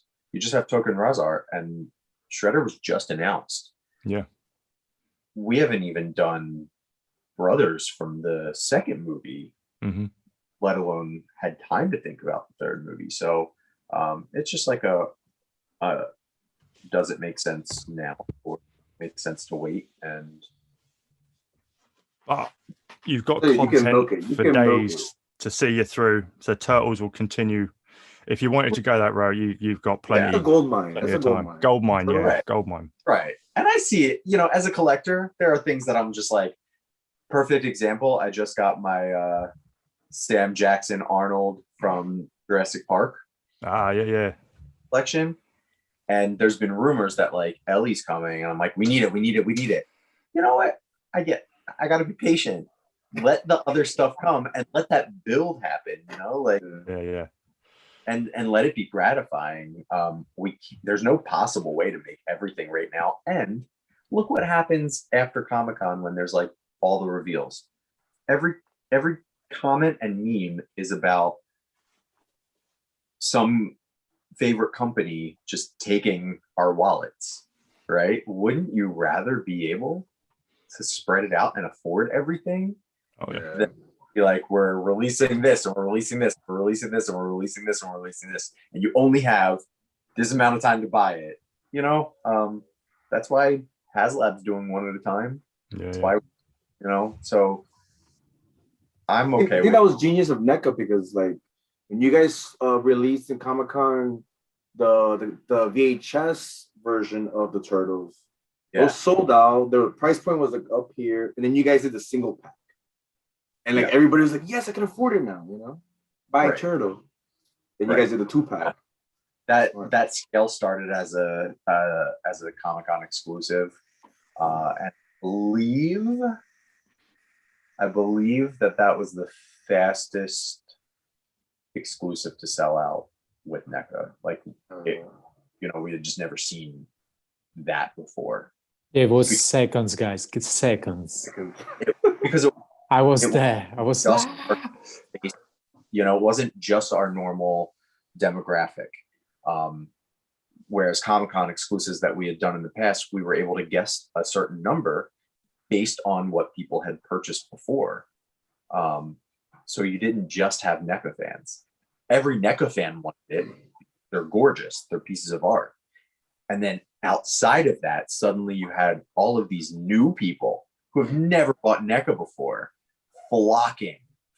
So it was just, there was no way to predict that. So of course, we found, okay, there's something to this. Let's find a way to partner with someone who, it was GameStop at the time, EB Games, and we were able to do it, and it grew from there. So, and also getting the license to international for Turtles, because I know that was a struggle in the early, like the 18th, 19th eras of Comic-Con 2018, and when the news broke of them being able to come to all these different countries, which they hadn't been before. Looking through the roof news, biggest smile on my face for days. So, and that was great. Just thank you for saying that it was so recent. People do forget how new that is. And there are places that get really mad that an exclusive can't get to them.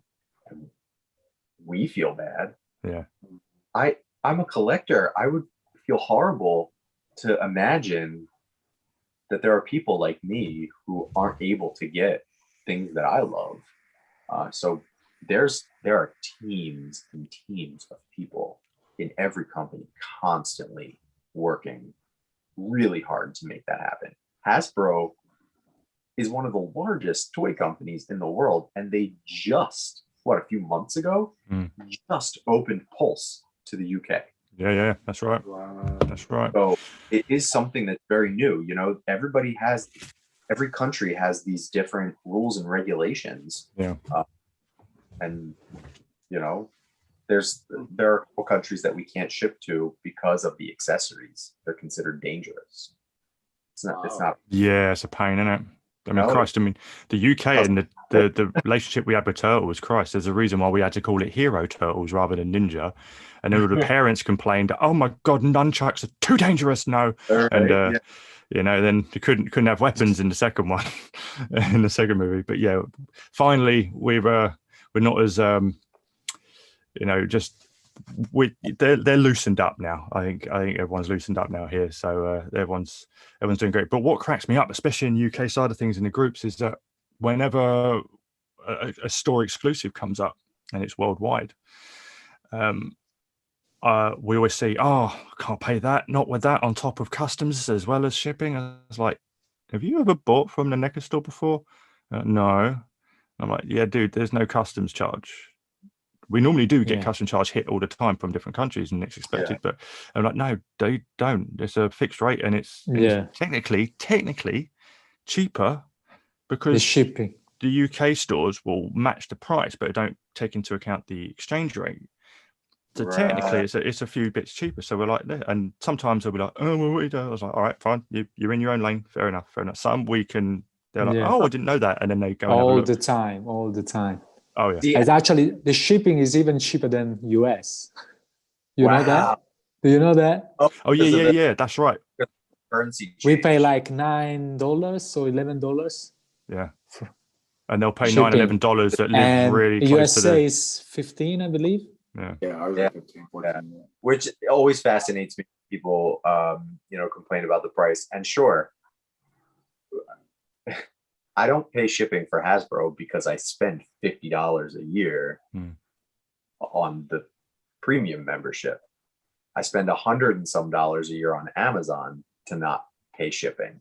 People misconstrue that and they think that other places don't charge shipping.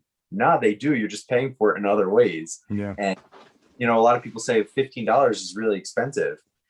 Please go and try to mail something through FedEx that weighs what our figures weigh. I mean, it does suck that we can't make it cheaper, but we're a small company. Do you want that to hunt for them in retail stores, or do you want us to make it available direct? Because when we make it available direct, we have to put that money up, right? When a retail stores buy, okay, I'll take however many units of Ninja Turtles. Okay, cool. They pay us, we make them. So with the shipping thing, I'm like, yeah, $15 seems like a lot on a $50 figure. But I've shipped things to my friends. I find things and I ship them to my friends, and I see how much that costs. I just shipped something to my best friend in California, and it was like 4 figures. It was $28. Why? I don't understand. Yeah. So that's crazy. Yeah. I spent more money sending figures to my friend than I would purchasing from the next store. That's insane. Us that we build dioramas, those guys are not cheap for sending them out there, especially when they're huge. Right? So this one right here is the turtle, the mansion for X-Men. Uh-huh. So this is a Fisher Price toy, weighs crazy. Shipping was $300. Just shipping. And then to get the box. You guys just need commenting on NECA's posts, just so people know. Yeah, that's wild. Yeah, it's expensive.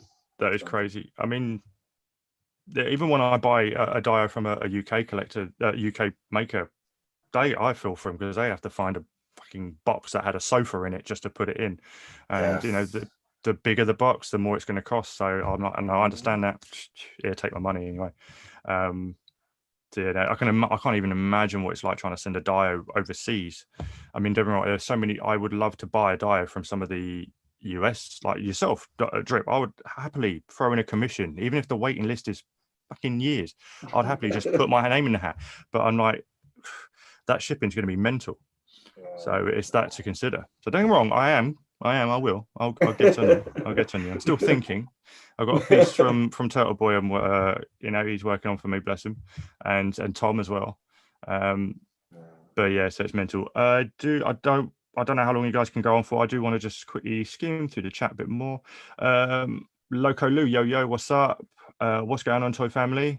Having a bloody good chat. That's what we're doing, mate. God, that's the most British I've sounded all night. Could we get a T2? I know, it's a bloody good laugh. Yes, ripping good laugh.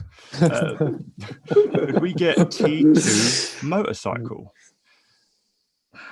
That would fall under the vehicle side of things. So again, I guess it would be, would people buy it, budget, a T2, vehicle, stuff like that. That's what it comes down to. There are so many companies have made motorcycles. It's like, would enough people buy it, or would they just be happy with what they already have? I have like 4 Marvel Legends motorcycles. Do I really need another one? Some of them may work. Model kit, get creative at the same time. Right. Yeah. There's a lot of them. So yeah, it would depend on the demand, really. Yeah. No. I mean, the party wagon. You guys mentioned it. Yeah, bro. That. Just from the little Frush interviews, from what they said, and obviously what we know from the details, that it will include the massive continuity changes from every episode. You have all those different options. It just sounds mental. I can't wait to see a tidbit of that whenever you've got that coming down the line, if we see something. So and that's something development wise. So hopefully that would get picked up. We don't know if anyone will buy it. That's what it comes down to. Yeah, I can only speak for myself, but yeah, you're right, you did right. I just have an old school memory of when I was a kid and my dad took me to, I think it was a Blockbuster, and it was at Blockbusters at a time when they would sell small amounts of the toys, and it was at the end, and I'm just looking for a movie. I think it was actually Back to the Future 2 I was looking for, skimming through the VHS, and all of a sudden this box just slid in front of me, and it's the original Playmates Turtle Van, and I just look at my dad and he's just smiling, and I'm like, what's going on right now? When you're about to get a new toy as a kid, and that's why that memory's in my head, because oh, that's awesome. Yeah, so if I could do that again, if I did see them in the store, because we don't have many brick and mortar stores here that would sell NECA, it would be online. But I would literally buy one, go into Forbidden Planet, just bring it with me, slide it across the floor, run over the other side, and just reenact it. I'm not kidding. I'll do that. And I used to work there, so I'd be like, yeah, don't worry, Jeff, that's all right, it's fine. Don't worry. So have a look at the old chit chat again. Collecting with Chris, it's like giving Batman a Batarang, but not the right Batarang. Yeah, it's going back to the old the different scene, April.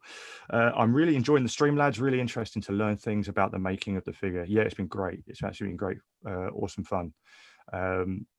Yeah, no, I appreciate you again, Blaine, for all the info you've dropped and for chatting with us. It's been awesome.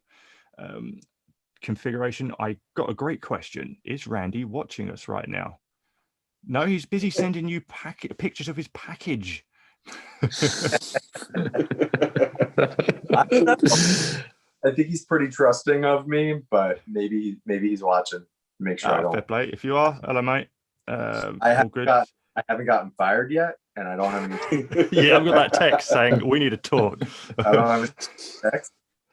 I would say if he video called you right now and McFly, you are terminated. Saturday, he's probably. Here we go. MAG, can you ask about the gargoyles and also about the Ninja Turtles and people not being able to get their hands on them? We sort of covered the Ninja Turtle side. I don't know.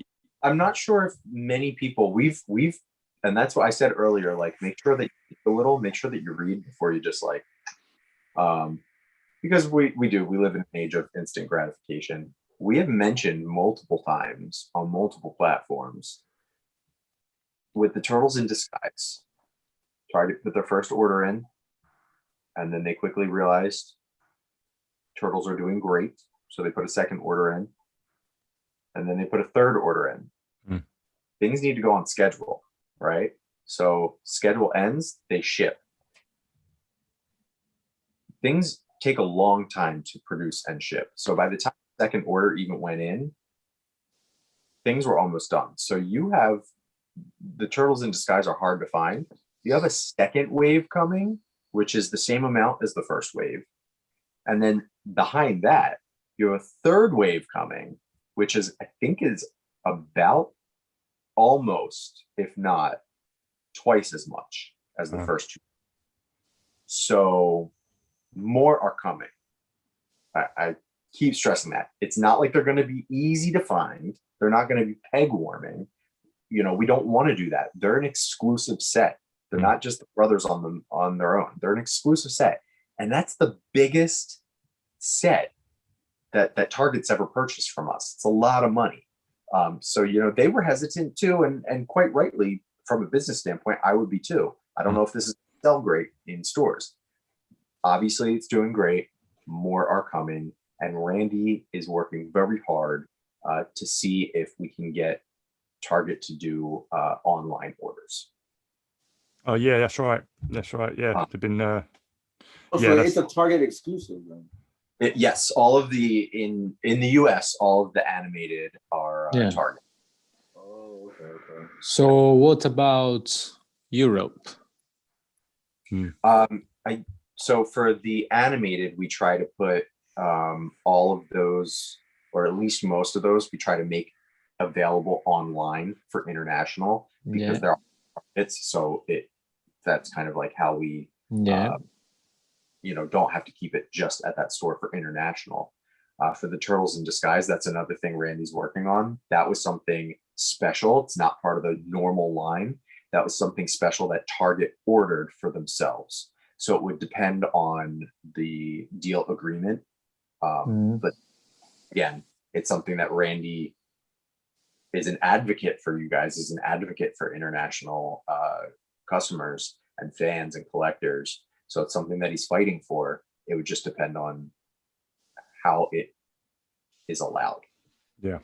If we're able to put it on our site, we would be able to. Yeah, I'm sure. Oh yeah, makes sense. Yeah, for sure. Excellent. Oh, this is a good one. Here we go. What is the one figure you would like to do that NECA has not done yet? Oh, it's the broad brush. I'd say, what franchise would you like NECA to would you like to see a NECA figure of? I'll take this one. Two of my favorite franchises, and it's kind of would fit. I doubt a license would be done of it, but just if they did, I'd flip the script. I'd buzz it. What's left of my hair would come off my head. Would be Antonio Banderas Desperado. And that's an old school franchise. I would love the Mariachi and the Brothers and Selma Hayek. No, I don't want to update my computer. Go away. That's still done. Right, that's still done. Oh, yeah. That'd be badass. That'd be good. Clooney. Yeah. And who else is there? That would probably be my main one. Just because I absolutely love that franchise. What about you guys? Critters. Yes. Critters.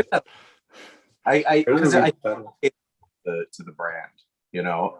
At least I am happy that most of the time NECA fans know what would look, and toy collectors in general know what would look good living within our universe. No, you're doing right. You're doing right. Horror, you guys got it. Horrors is yours. Oh yeah, horror. There's no question, hands down. But yeah, Critters would be awesome. You imagine the Critters and then the two alien hunters and then Kid in a Bite. Oh, and then eating burgers. Like you could do some picture photography eating burgers and stuff. Like that'd be awesome. The one with his feet down the toilet. Yeah. Billy Zane getting his fingers bitten off. Figure version of it. I want Billy Zane with a ponytail. What about you, Pietro? What would you like to see? Just turtles, I guess, isn't it? No, an update on the Crow. Oh, that'd be nice. Yeah, but not just Eric Draymond, like Tintin and Two Bird, like all of them. That would be great. It's a shame the license went, but you know. Oh yeah, fire it up. What about yourself, Blaine? What would you like to see come down the line if NECA were ever to do it? Oh, that's a good one. Well, outside of what you may know that you can't disclose. Right. So you've seen on my page, I do some toy design and concept. I know that we don't have this license. Well, I know we don't have either of these licenses, but we talked about my Scream ones earlier. So I would say I have for years wanted us to do Demolition Man. And Sylvester. And I have pictures of Simon. I've got a concept of Simon. I've got a concept of Spartan. I've got a concept of Leanna. So they're there. And I drew them to exact specifications of NECA figure. Yes. So that if ever hit the line, like there's no guesswork. It's like, here you go. Yeah, just done. You prepped. You know. So I mean, I like the accessories and everything. Like I know exactly what everything would come with. So easy, hands down, day one. If they did two versions, like Simon in his just ragtag gear, Simon in his armored up, beefed up Jack version, Spartan, you know, every version of him. Fuck it, I'll take a fucking Spartan and an ice cube. Don't care. Just give me that. How good would that be as a paperweight? Who made those? So there's a guy. I'll give you his name. I forget his. I forget. All he does is concept of what figures he would like to see. So that one right there, when I saw that, I was like, hell yeah. Yeah, that packaging would go perfectly with my concepts. And check this one out. Check this one out too. That I have to show it to you. Oh, that's amazing. That's pretty cool. The banana in the tailpipe. The banana in the tailpipe. I know. I saw the accessories. You even gave like neck quality accessories. That part 3 gun with the microwave and the disc player. Yes, hands down. Yeah. And I like this is another one. Imagine like what who is that? That's Mad Max. Is that the Mel Gibson one? Yeah. I want Mad Max too. Yeah. I always try to imagine when people talk licenses and what we would do, like with the Beverly Hills Cop, that would probably something like that would probably cater better to our retro line, like the 8-inch with like the soft goods. That would be cool for me, like a Shout Factory exclusive of Beverly Hills Cop. We don't have the license, so it's just me as a fan. I have been wishing and hoping and praying for a Shout Factory exclusive 2-pack of Seymour and Audrey from Little Shop of Horrors. Oh, I designed them as well to pitch them, and I think now that we don't have the license, maybe I can post them. But I pitched at the 8-inch retro cloth figures because I just feel like it would cater to the line and it would work. So that would probably be my dream. Speaking of that line, I think 2-pack Wayne's World. That would be fun. That would be so fun. Yeah, just but with the Bill and Ted, it's just I would love to throw up some toony versions of Wayne's World. That would be so cool. Yeah, that'd be awesome. That'd be great. Yeah, that'd be awesome. Out of that movie, it's disgusting. You know which one? Oh my God, Trouble in China. Trouble in Little China. That would be fun. Yeah. Did we ever do anything from them? I don't think so. No, I haven't seen anything. Like if years ago when we did more of the statues with the cuts, if we did, but I don't think we ever did.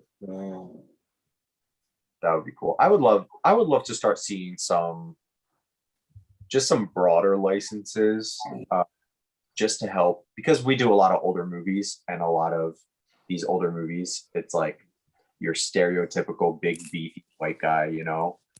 So I would love to start getting into lines with more representation. It would just have to fit our brand. So I'm trying to think of like movies. Like you guys said, Dusk Till Dawn. That would be pretty cool. I would like that. And there's a lot of different representation in that.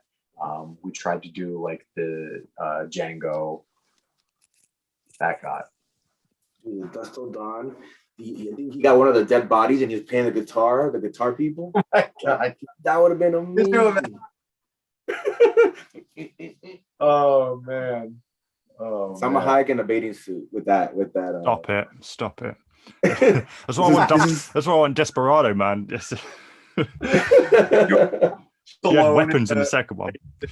Trying to get us in trouble. Just make it. We've been hearing a lot of people say that they want Kessler from American Werewolf in London. We two of those figures, and everyone's been saying, "Man, we need a Kessler that can transform." It's like he's naked in that scene. You're like, how would you like us to sculpt that? Like, so also pixels. Right. Screen accurate. That's going to be an awkward conversation with the guy. Right? So how long was your junk? Just chat, you are blowing it up. I appreciate you. I know I'm behind. I promise I'm going to get to everyone. But this is really, really awesome. So, what was next on the docket? Sorry. Could you link the... Oh, no. Have I gone?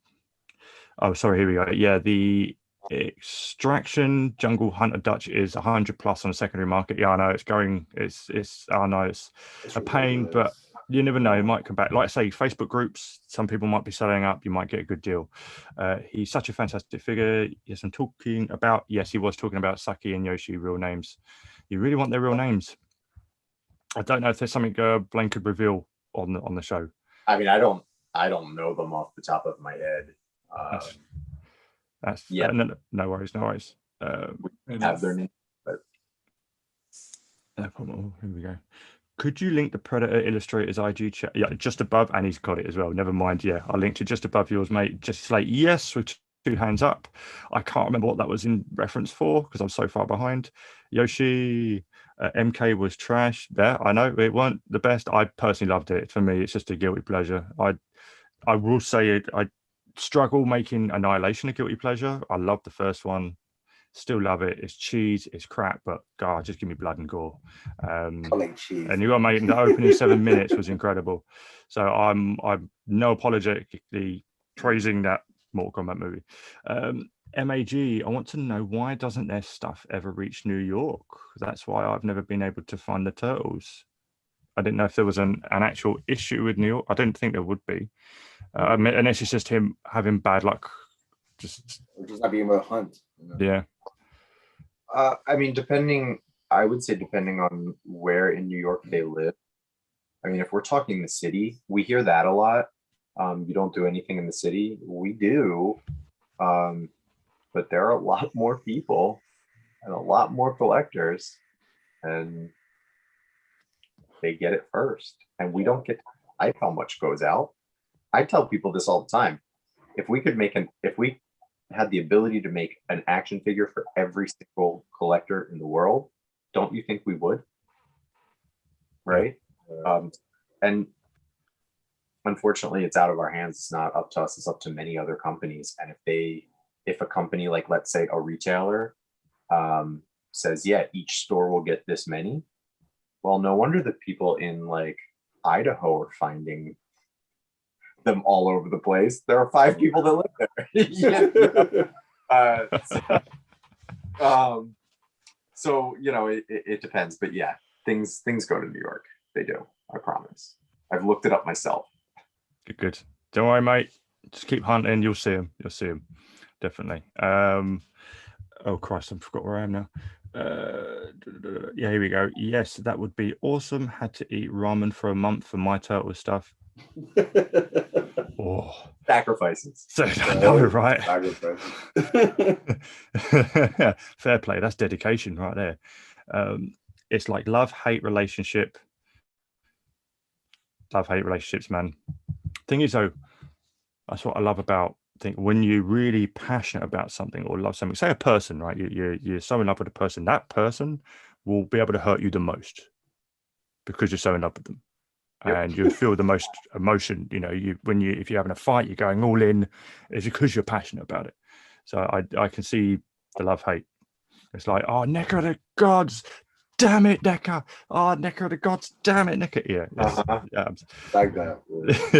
It's like if you ever watch Big Bang Theory and there's an episode where Raj, he's screaming at Penny because she did something wrong, and then all of a sudden, how about I do this to you? And he goes, oh, I love you, Penny, and gives her a big hug. And I've said it a million times. I'm a fan. Of course I follow NECA. I read the comments. I see people like, I notice people that will like post on their stories, I'm done with NECA. I'm never buying them again. They're terrible. Suck, blah, blah, blah. And then like a week later in the story, it's like, secured the April pre-order. I'm like, people up all the time. It's like, oh, I'm going to the gym. I'm from January. I'm going to the gym. I'm going to the gym. All the regular gym bros, fuck you doing on my weights? I'm here. It's a New Year's resolution. Normally they're gone by January, at the end of January. 2014, they never left, and now everyone's a fitness fanatic. I'm great, everyone's keeping in shape, but damn it, it's not cool anymore. Same thing. I've done it.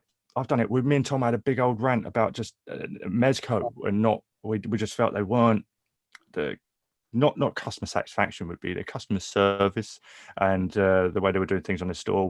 People were getting frustrated, and we're like, well, to be honest, and the quality of their figures was going downhill too. And we're like, after these couple, because they were already pre-orders, like, I kind of don't see anything that Records released that Mezco released that kind of interesting. So I'm pretty much okay not really going any more in that line. It's just, and that was at the time when collecting really was it was hard it was finding a love of collecting had sort of withered down a bit.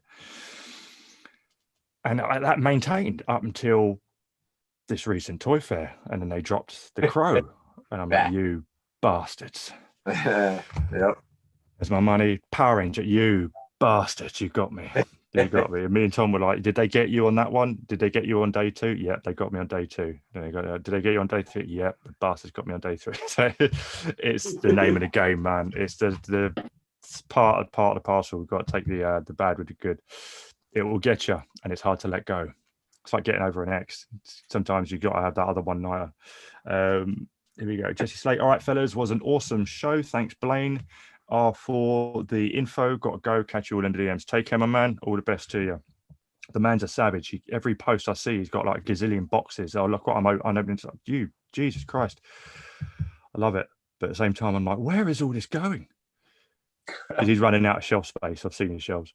NECA TMNT Vacation. Sorry. NECA opened Turkey for shipping. They did. I saw that. It's great for their official site last month. So happy and so glad I never get figures retail price so far.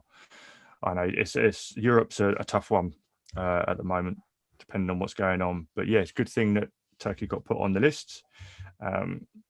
So yeah, all good. I'm glad you're able to get yours. Terrell Howard, all I need is a Bebop and Rocksteady that look real.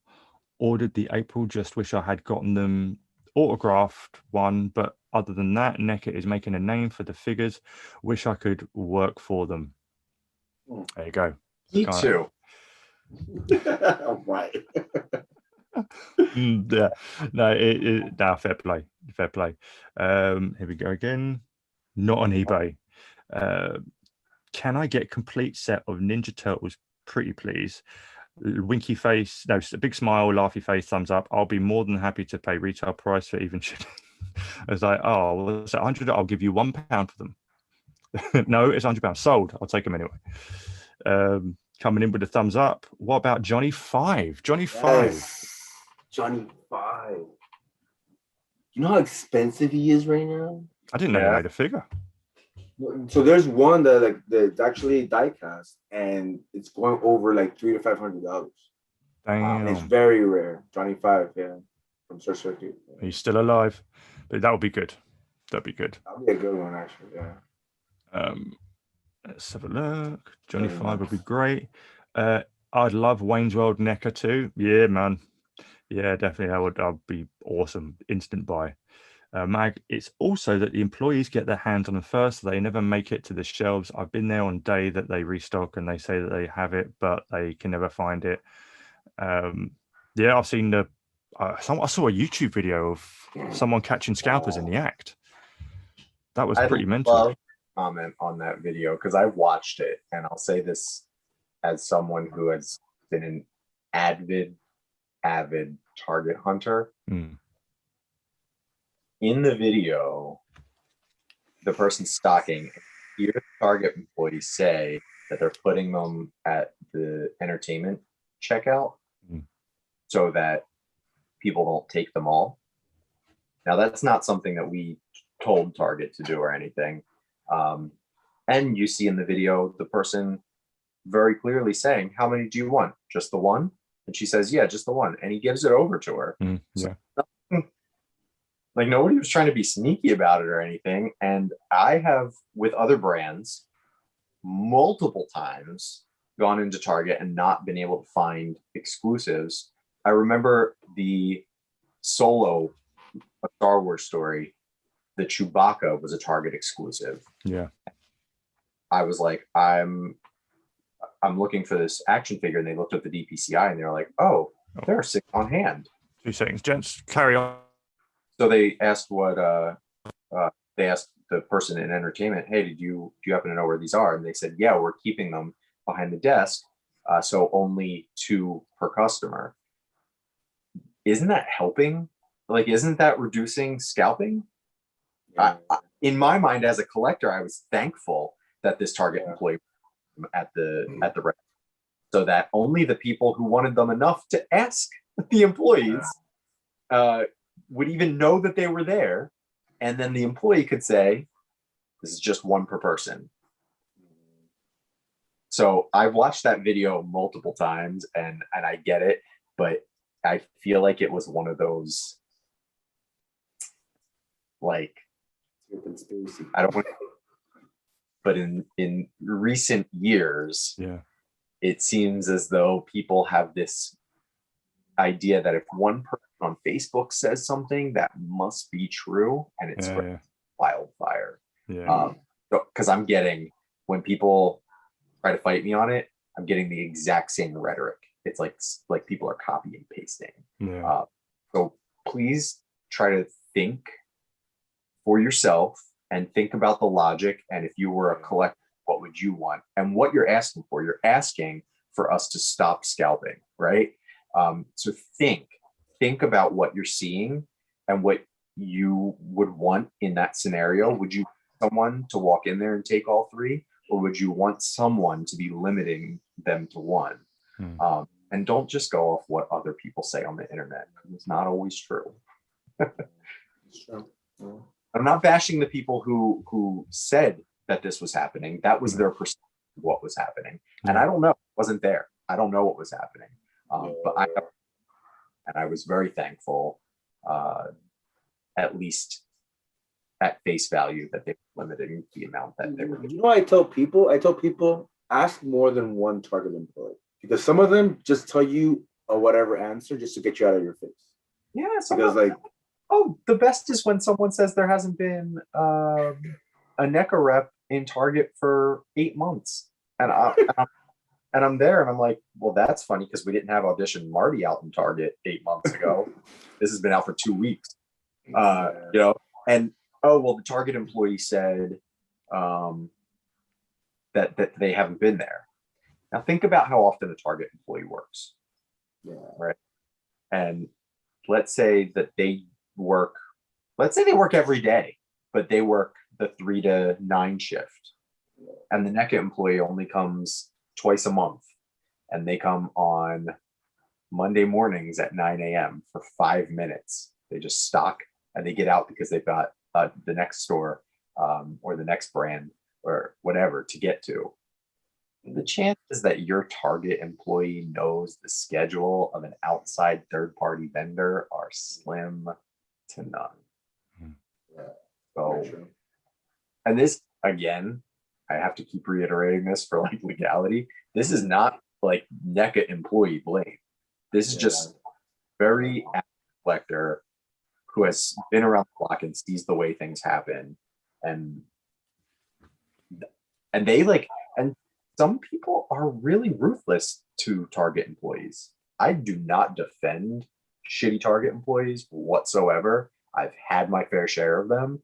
But think about all of your jobs and think about the few people, if you work in customer service, think about the few people you want to tell off in your life. Somebody might be at their wit's end. With that Chewbacca situation, you should have seen that person's face, and they were like, "It's only 2 per person." I was like, "Okay, I only need 1," and her whole attitude changed. So I could tell she's been here all day. Yeah. She's been all day. People have been coming in and trying to pick them all up, and her whole attitude changed when I was like, "Oh, I only need 1. I just like the toys." "Oh, okay, here you go." There was no problem. So should they act like that? Probably not. They're getting paid. Everybody has a bad day, right? You know? Yeah. Right. There's, everybody's got a story. That's it. And I see we haven't got no brick and mortar stores here, so literally I'm just sitting here because I have no idea about Target or anything. It'd just be you guys, the UK, you've got fuck all. The retail side of things, and having a bad day with customers, easily. I've worked in Forbidden Planet for 5 years, and I've met every kind of person under the sun. It's crash course in how to deal with people, all kinds. I had one random off topic story. I was on checkout. I was on the tills, and a gentleman dressed normally, fine, puts his graphic novel on the counter, and then he gets out. I'm just ringing it up, and he gets out his flute and just goes and just looks at me. I'm like, "What the fuck is going on?" And he goes, "Electric company." I'm just like, "That'll be $7.99. He pays it, whistles again to the people in line, and goes off again. And what just happened? I'm like, okay, it's London. I think they're like that in the world. I think the world might be a better. Also, you had one guy, he had a brass wire pyramid, just wore it on his head. And you just go shop Doctor Who. And first time I saw it, I'm like that little shrunken head guy from Beetlejuice, just around. And after that, I just got used to it. And I think someone did ask him, apparently it channels his thoughts. I'm like, you do you, my man. It's crazy, but it was great. It was great times in there. It's what first got me to collecting. It helps when you get a really good discount off, and 90% of your wages goes back into the store because you're just buying everything on payday. It's great when you work in retail and you actually give a damn about what you sell. That's also dangerous. Sure. So let's have a quick look. I think we're caught up. I've actually made allies at Target, the one by my house. They know me now. I'm like, "Where's my Target shirt, bro? I earned it." Oh, yeah, right. They think I'm a mystery shopper, They're like, right? "Oh, he's always here." Oh, man. Oh, the mystery shoppers, Christ. I don't know those. I would love to see a Johnny Five figure. They're just continuing on with that. You should have a sign up or something. A lot of people won't know to ask. I'm not sure what he's referring to, Oz Newton. I apologize. Sign up. They should have a sign up or something. Would you mean like a newsletter? Do you mean? I think they do, because I get the newsletter every week. Target, like this, limited for one person, like one. Just. Oh, okay. On Target shelf. I'm still trying to figure out what it means. The part sucks is like Target has an app, and you can actually have it where it says like it notifies you when it gets in stock. But that inventory, it's never on point unless they have a lot of inventory. Right. Target. Okay. Yeah, he's talking about Target. Gotcha. Okay. That would be a Blain and Drip question. UK, terrible with stores. Configuration. NECA is too good for Target. NECA should be own store. How cool would that be? I think they're saying that NECA should have its own brick and mortar store. Yeah, that would be cool. Aren't they gonna try to bring back Toys R Us? I heard about that. Somebody bought the company.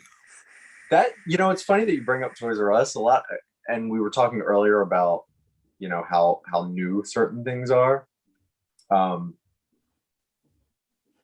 We were such a small company when Toys R Us closed. It was a very scary time for collector companies because they were really the only brick and mortar that ever gave us space, ever. No big retailers gave collectors space. The other one, KB Toy Stores. Remember KB Toy Store? Yeah. like, and they were even KB, and that was a little before like collector, but KB, like, they never really had like the Marlin stuff, the movie Maniacs, ever. There was never a space for us. So when Toys R Us closed, it was like, oh no, what are we gonna do? So the whole being in Targets and Walmarts and previously GameStops, that was our way of being able to continue giving action figures to you guys, and it was just 2 years ago, right? I mean, but it's also because of the pandemic. Those are the only two stores you could buy anything from. Right. Toilet paper and action figures, you know? Right. And it's like you guys talk about stock and limited availability now. Could you imagine who we were 2 years ago? Yeah. Right? You could always find NECA because we made 5 different figures. And you could always find it in that one store. That was you could find those that one store. I remember Rocksteady and Bebop, I saw like 10 of them. And I was like, oh wow, this is so convenient. Then after the pandemic, it was like, right. I think it gave people a hobby. It is a hobby. It is an outlet during the pandemic for sure. I think, and like in a scalper way too. I think having people unemployed gave new opportunities to scalp. So yeah, I think that's why it's dry. But again, I toy hunt and I post it in my stories. I'm very open. I was just at Walmart today, and I'm actually Randy's looking for a few figures. So like, oh, I'm going out toy hunting today. I'll let you know what I find. And I like took pictures. Look at this, opening a Randy text. It's like all the texts go out. I took many photos of every store that I was in, and here's Target, and that's their Star Wars section, right? Damn. Same Target. Here's the NECA section. Fuck. So it's not us. Yeah. It's not doing something wrong. Toy shelves are empty right now. Yeah, they are. I don't know what to tell you. I don't know why they're shipping. Production delays. There are things we're in between waves. And I think a lot has to do with so many people are still unemployed that this is a quick buck. I've been looking for those Mando retro lines. I've never seen them, not once. They've been out. I mean, this is where we're obviously with the pandemic sort of threw everything into, we have to rethink everything in terms of, so people are going to get bored. I mean, Christ, look around the stock market, everyone got bored. So, I'm going to learn about the stock market on YouTube. Bam, we figured out how to do it. GameStop, hello. And the billionaires came out online, so stop taking our money, you know, people got learn queued up. People, and I will, the props to NECA on this, because me and Tom defended them massively last year, because they were the only ones out of all the toy companies that was actually doing something about the bot situation and actually voicing it, like saying, look, no one else was addressing it because the bots were attacking everyone. From what we saw. And NECA was the only ones like, we know we're on it. And they did something about it. Not only did they do something about it, they did something about it quick. And we're like, and everyone was giving NECA shit. It's like, dude, you realize they're the only ones that are actually addressing it? No one else is saying the damn thing. Hasbro weren't, Mezco weren't, Mayfix weren't, or, you know, mainly the domestic ones. And we got it with the April, and let me tell you right now, that's another thing. I talk about like the rhetoric of the last few years. It's like bots and scalpers is like the go-to fake news, right? When I hear it, oh, okay, who are you listening to? With the thing, oh, we missed the signature collection because the bots and the scalpers got them. First of all, our website doesn't really cater to bots. Like you have to sign into your account. You have to have an account or a page. They can't really. And if it were bots, because we've seen what bots can do, 2,000 pieces would not have taken 25 minutes to sell out. They'd have been gone literally immediately. And then with the scalpers, we had the team on staff at that time canceling any signature collection orders that were above what they should have been. Yeah, you saw the screenshots on Facebook. Someone had asked Randy about it, and they said, "No, we cancelled them all." And it was like, "Yeah, good luck with your unfulfilling eBay sales." Exactly. We canceled. So scalpers and bots didn't get them. Hardcore fans got them. There was only 2,000. I have I have more people than that in my condo development. It's not 2,000 is not a lot of people. I'm sorry that not everyone can get one.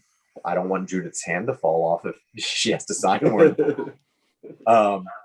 So no bots and scalpers. And of course, then people say like, we see them on eBay. First of all, you don't see them on eBay. You see the listing. They're not out exactly. yet. They're the stock photo, not an actual in-hand.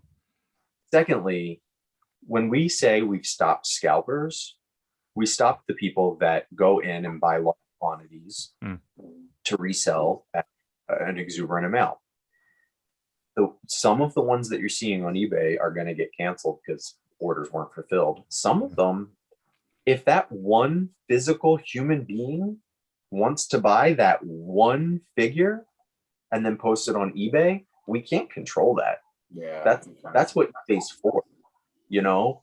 So that's out of our hands. But we did everything in our power, and we looked through that list and made sure addresses were different, accounts were different, names were different, credit card numbers were different. We were cross-referencing everything because we knew 2,000 was a small number.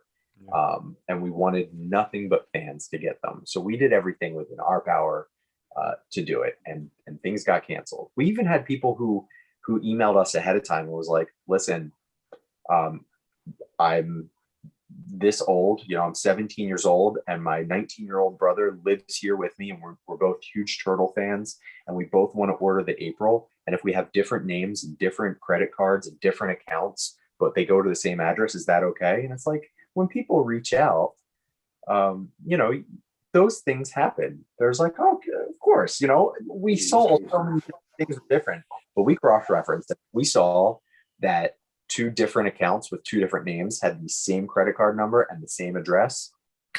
You ain't getting both. So to everyone, you have official word. We made sure that we did everything to make sure that those went to fans. No, yeah, you've been sharp on that. Sort of, I mean, it was like from when it all went down last year. And yeah, it's like, say you were the most active on it. It's like, how can you throw shade at them for? I guess they didn't know what was going on, but you know, it was there. You guys saw it. They were taking care of it, and they took care of it quickly. I was like, how could you not give them props for that when no one else is doing it? When none of them are doing it? And of course, you know, like with this, like you say with the April on it, and so yeah, no, that was very, very noticeable, more than just me and Tom, and we were active on trying to, you know, be like, you know, look at what they're doing. Just take a step back. I know you're emotionally charged, but just take a step back and look at the bigger picture of what they're doing. They're doing, you know, if there is a speed bump, they're gonna, you know, if there is something to fix, is a hole to patch, they're patching it. No other companies are patching up their holes. You know, they're patching it up, and it's like, you can't get asked for better than that. So it's like, just take a step back. So no, props to that, and yeah, it will be funny. That DM was, that screenshot was quite funny. So, but it's the thing, if you go to the secondary market immediately after something like that sells out, you know, there's a good chance it's not going to be real. You know? Yeah. I'd love to say that I feel bad for those eBay scalpers that have to cancel. But I don't feel bad. Hashtag sorry, not sorry. I love it. and the people that are selling them for that exuberant amount, guess what? We're not supporting them. Hell no. Place bids are supporting them. I get that all the time. I'm like, ain't nobody supporting scalpers but you. Yeah, exactly. Don't pay it. No one pays it. They got to lower the price, and then they'll stop doing it. Exactly, man. Swinging back round to the chit chat, there's not much to go, and we're caught up. Yes, Mag, I definitely agree with you. NECA should be its own store, with maybe start by making a pop-up store, kind of like, I thought I said poop-up store, then I was like, what are you saying? I'm quite tired. Like Tamashii Nations did. Not been there yet. I'm such a bad Northeaster. I have to go. Is there a pop-up Tamashii Nation store? Whereabouts is that then? New York City. Ah, okay, gotcha. Right in Times Square. Oh, hey, that'd be good. Or you'd have queues out the door. But I guess there's queue. I've never been to New York, but if it's anything like London, there's queues all the time. We know how to queue. Apparently, I still get frustrated, and I don't know what Hitchhiker's Guide to the Galaxy was on about. It would be like going to like the Apple Store to get the iPhone. Yeah, right. People camping out for tokens. Definitely. Oh no, yeah. Whenever we used to do a signing at Forbidden Planet, it would always be at the back of the store, and we had to all the people queue around the back. We had to show them where the loading bay sort of road is, where all the loading bays of the shops were, because that's where the queue was. Because the fire exit door was right by the desk of a signing, and I had to stand out there and just sort of just watch, not bodyguard, but just watch, and the queue would go right round and come round to the front again. So that was crazy. And one time, one of our employees, Rachel, her name was, she came out with a cup of tea, and one of them in the queue said, "Oh, look, she's bringing you a cup of tea." And I was like, "Oh, that'd be nice." And she was like, "Hey, Ben, what you doing?" I'm just, "Oh, bitch, where's my fucking cup of tea?" But yeah, no, yeah, it'd be queue, but people would queue. Comic-Con queues, Christ. So a pop-up store would be cool to see. Here we go. Signature edition has there we go. Timothy Configuration wants to know if the signature edition will have a different kind of box than the regular one. No, box will be the same. The press badge and the press badge is laminated, and it's in it, not laminated. It's in a slip like a Comic-Con badge. So Gotcha. It's like this. That's gonna slide into the window box, and then the coat is going to be polybagged for you, so you can choose to let it breathe or you can keep it sealed, and that'll slip in behind, much like we did with Shredder's cape. Gotcha. Yep. Okay. And the box, if you turn the box, I think this is the final one. I'm pretty sure it's the final one. When you tilt the box, the TV goes from April to fuzzy. Damn. Oh, that's pretty cool. Lenticular. Cool. Oh, okay, I see ya. That's cool. That's pretty sick. That's awesome, actually. That is pretty sick. There we go. Sam Newsman, thank you, Blaine, for your time, clarification, and peek behind the curtain, and being a fan and collector like the rest of us. Yeah, absolutely, man. Absolutely. That is the chat call up. And guy, I don't know about you, I'm actually wrecked. I need a cup of tea. I might call it there. But yeah, Blaine, I can't thank you enough again for coming on, man. It's been an absolute pleasure having you on and getting to talk to you as well. Drip, as always, mate, love having you on. It's been great. I love Chinwagon. And yeah, if you're up for it, I'll definitely have you on again, man. Even just shooting the shit. Let me know. Absolutely, man. All of you. So it's been absolutely wonderful. Thank you to you guys who are watching in the chat. You've been killing it. It's been absolutely amazing. Definitely Instagram these guys. I didn't know if Blaine was going to make it on today, but for anyone who watches this after, I have a separate thumbnail which I'm going to upload, which does have guest in as Blaine as well. I had that ready just in case, and so everyone knows that you're on this. So hopefully they want some answers, come right here, and I'll put Instagram links in the description for all these guys. And yeah, guys, I can't thank you enough. It's been a great show, and yeah, and chat, thanks again. You've all been great. Configuration, great imagination, tease in the box, it definitely was. But yeah, man, thanks again, guys. It's been awesome. Thank you.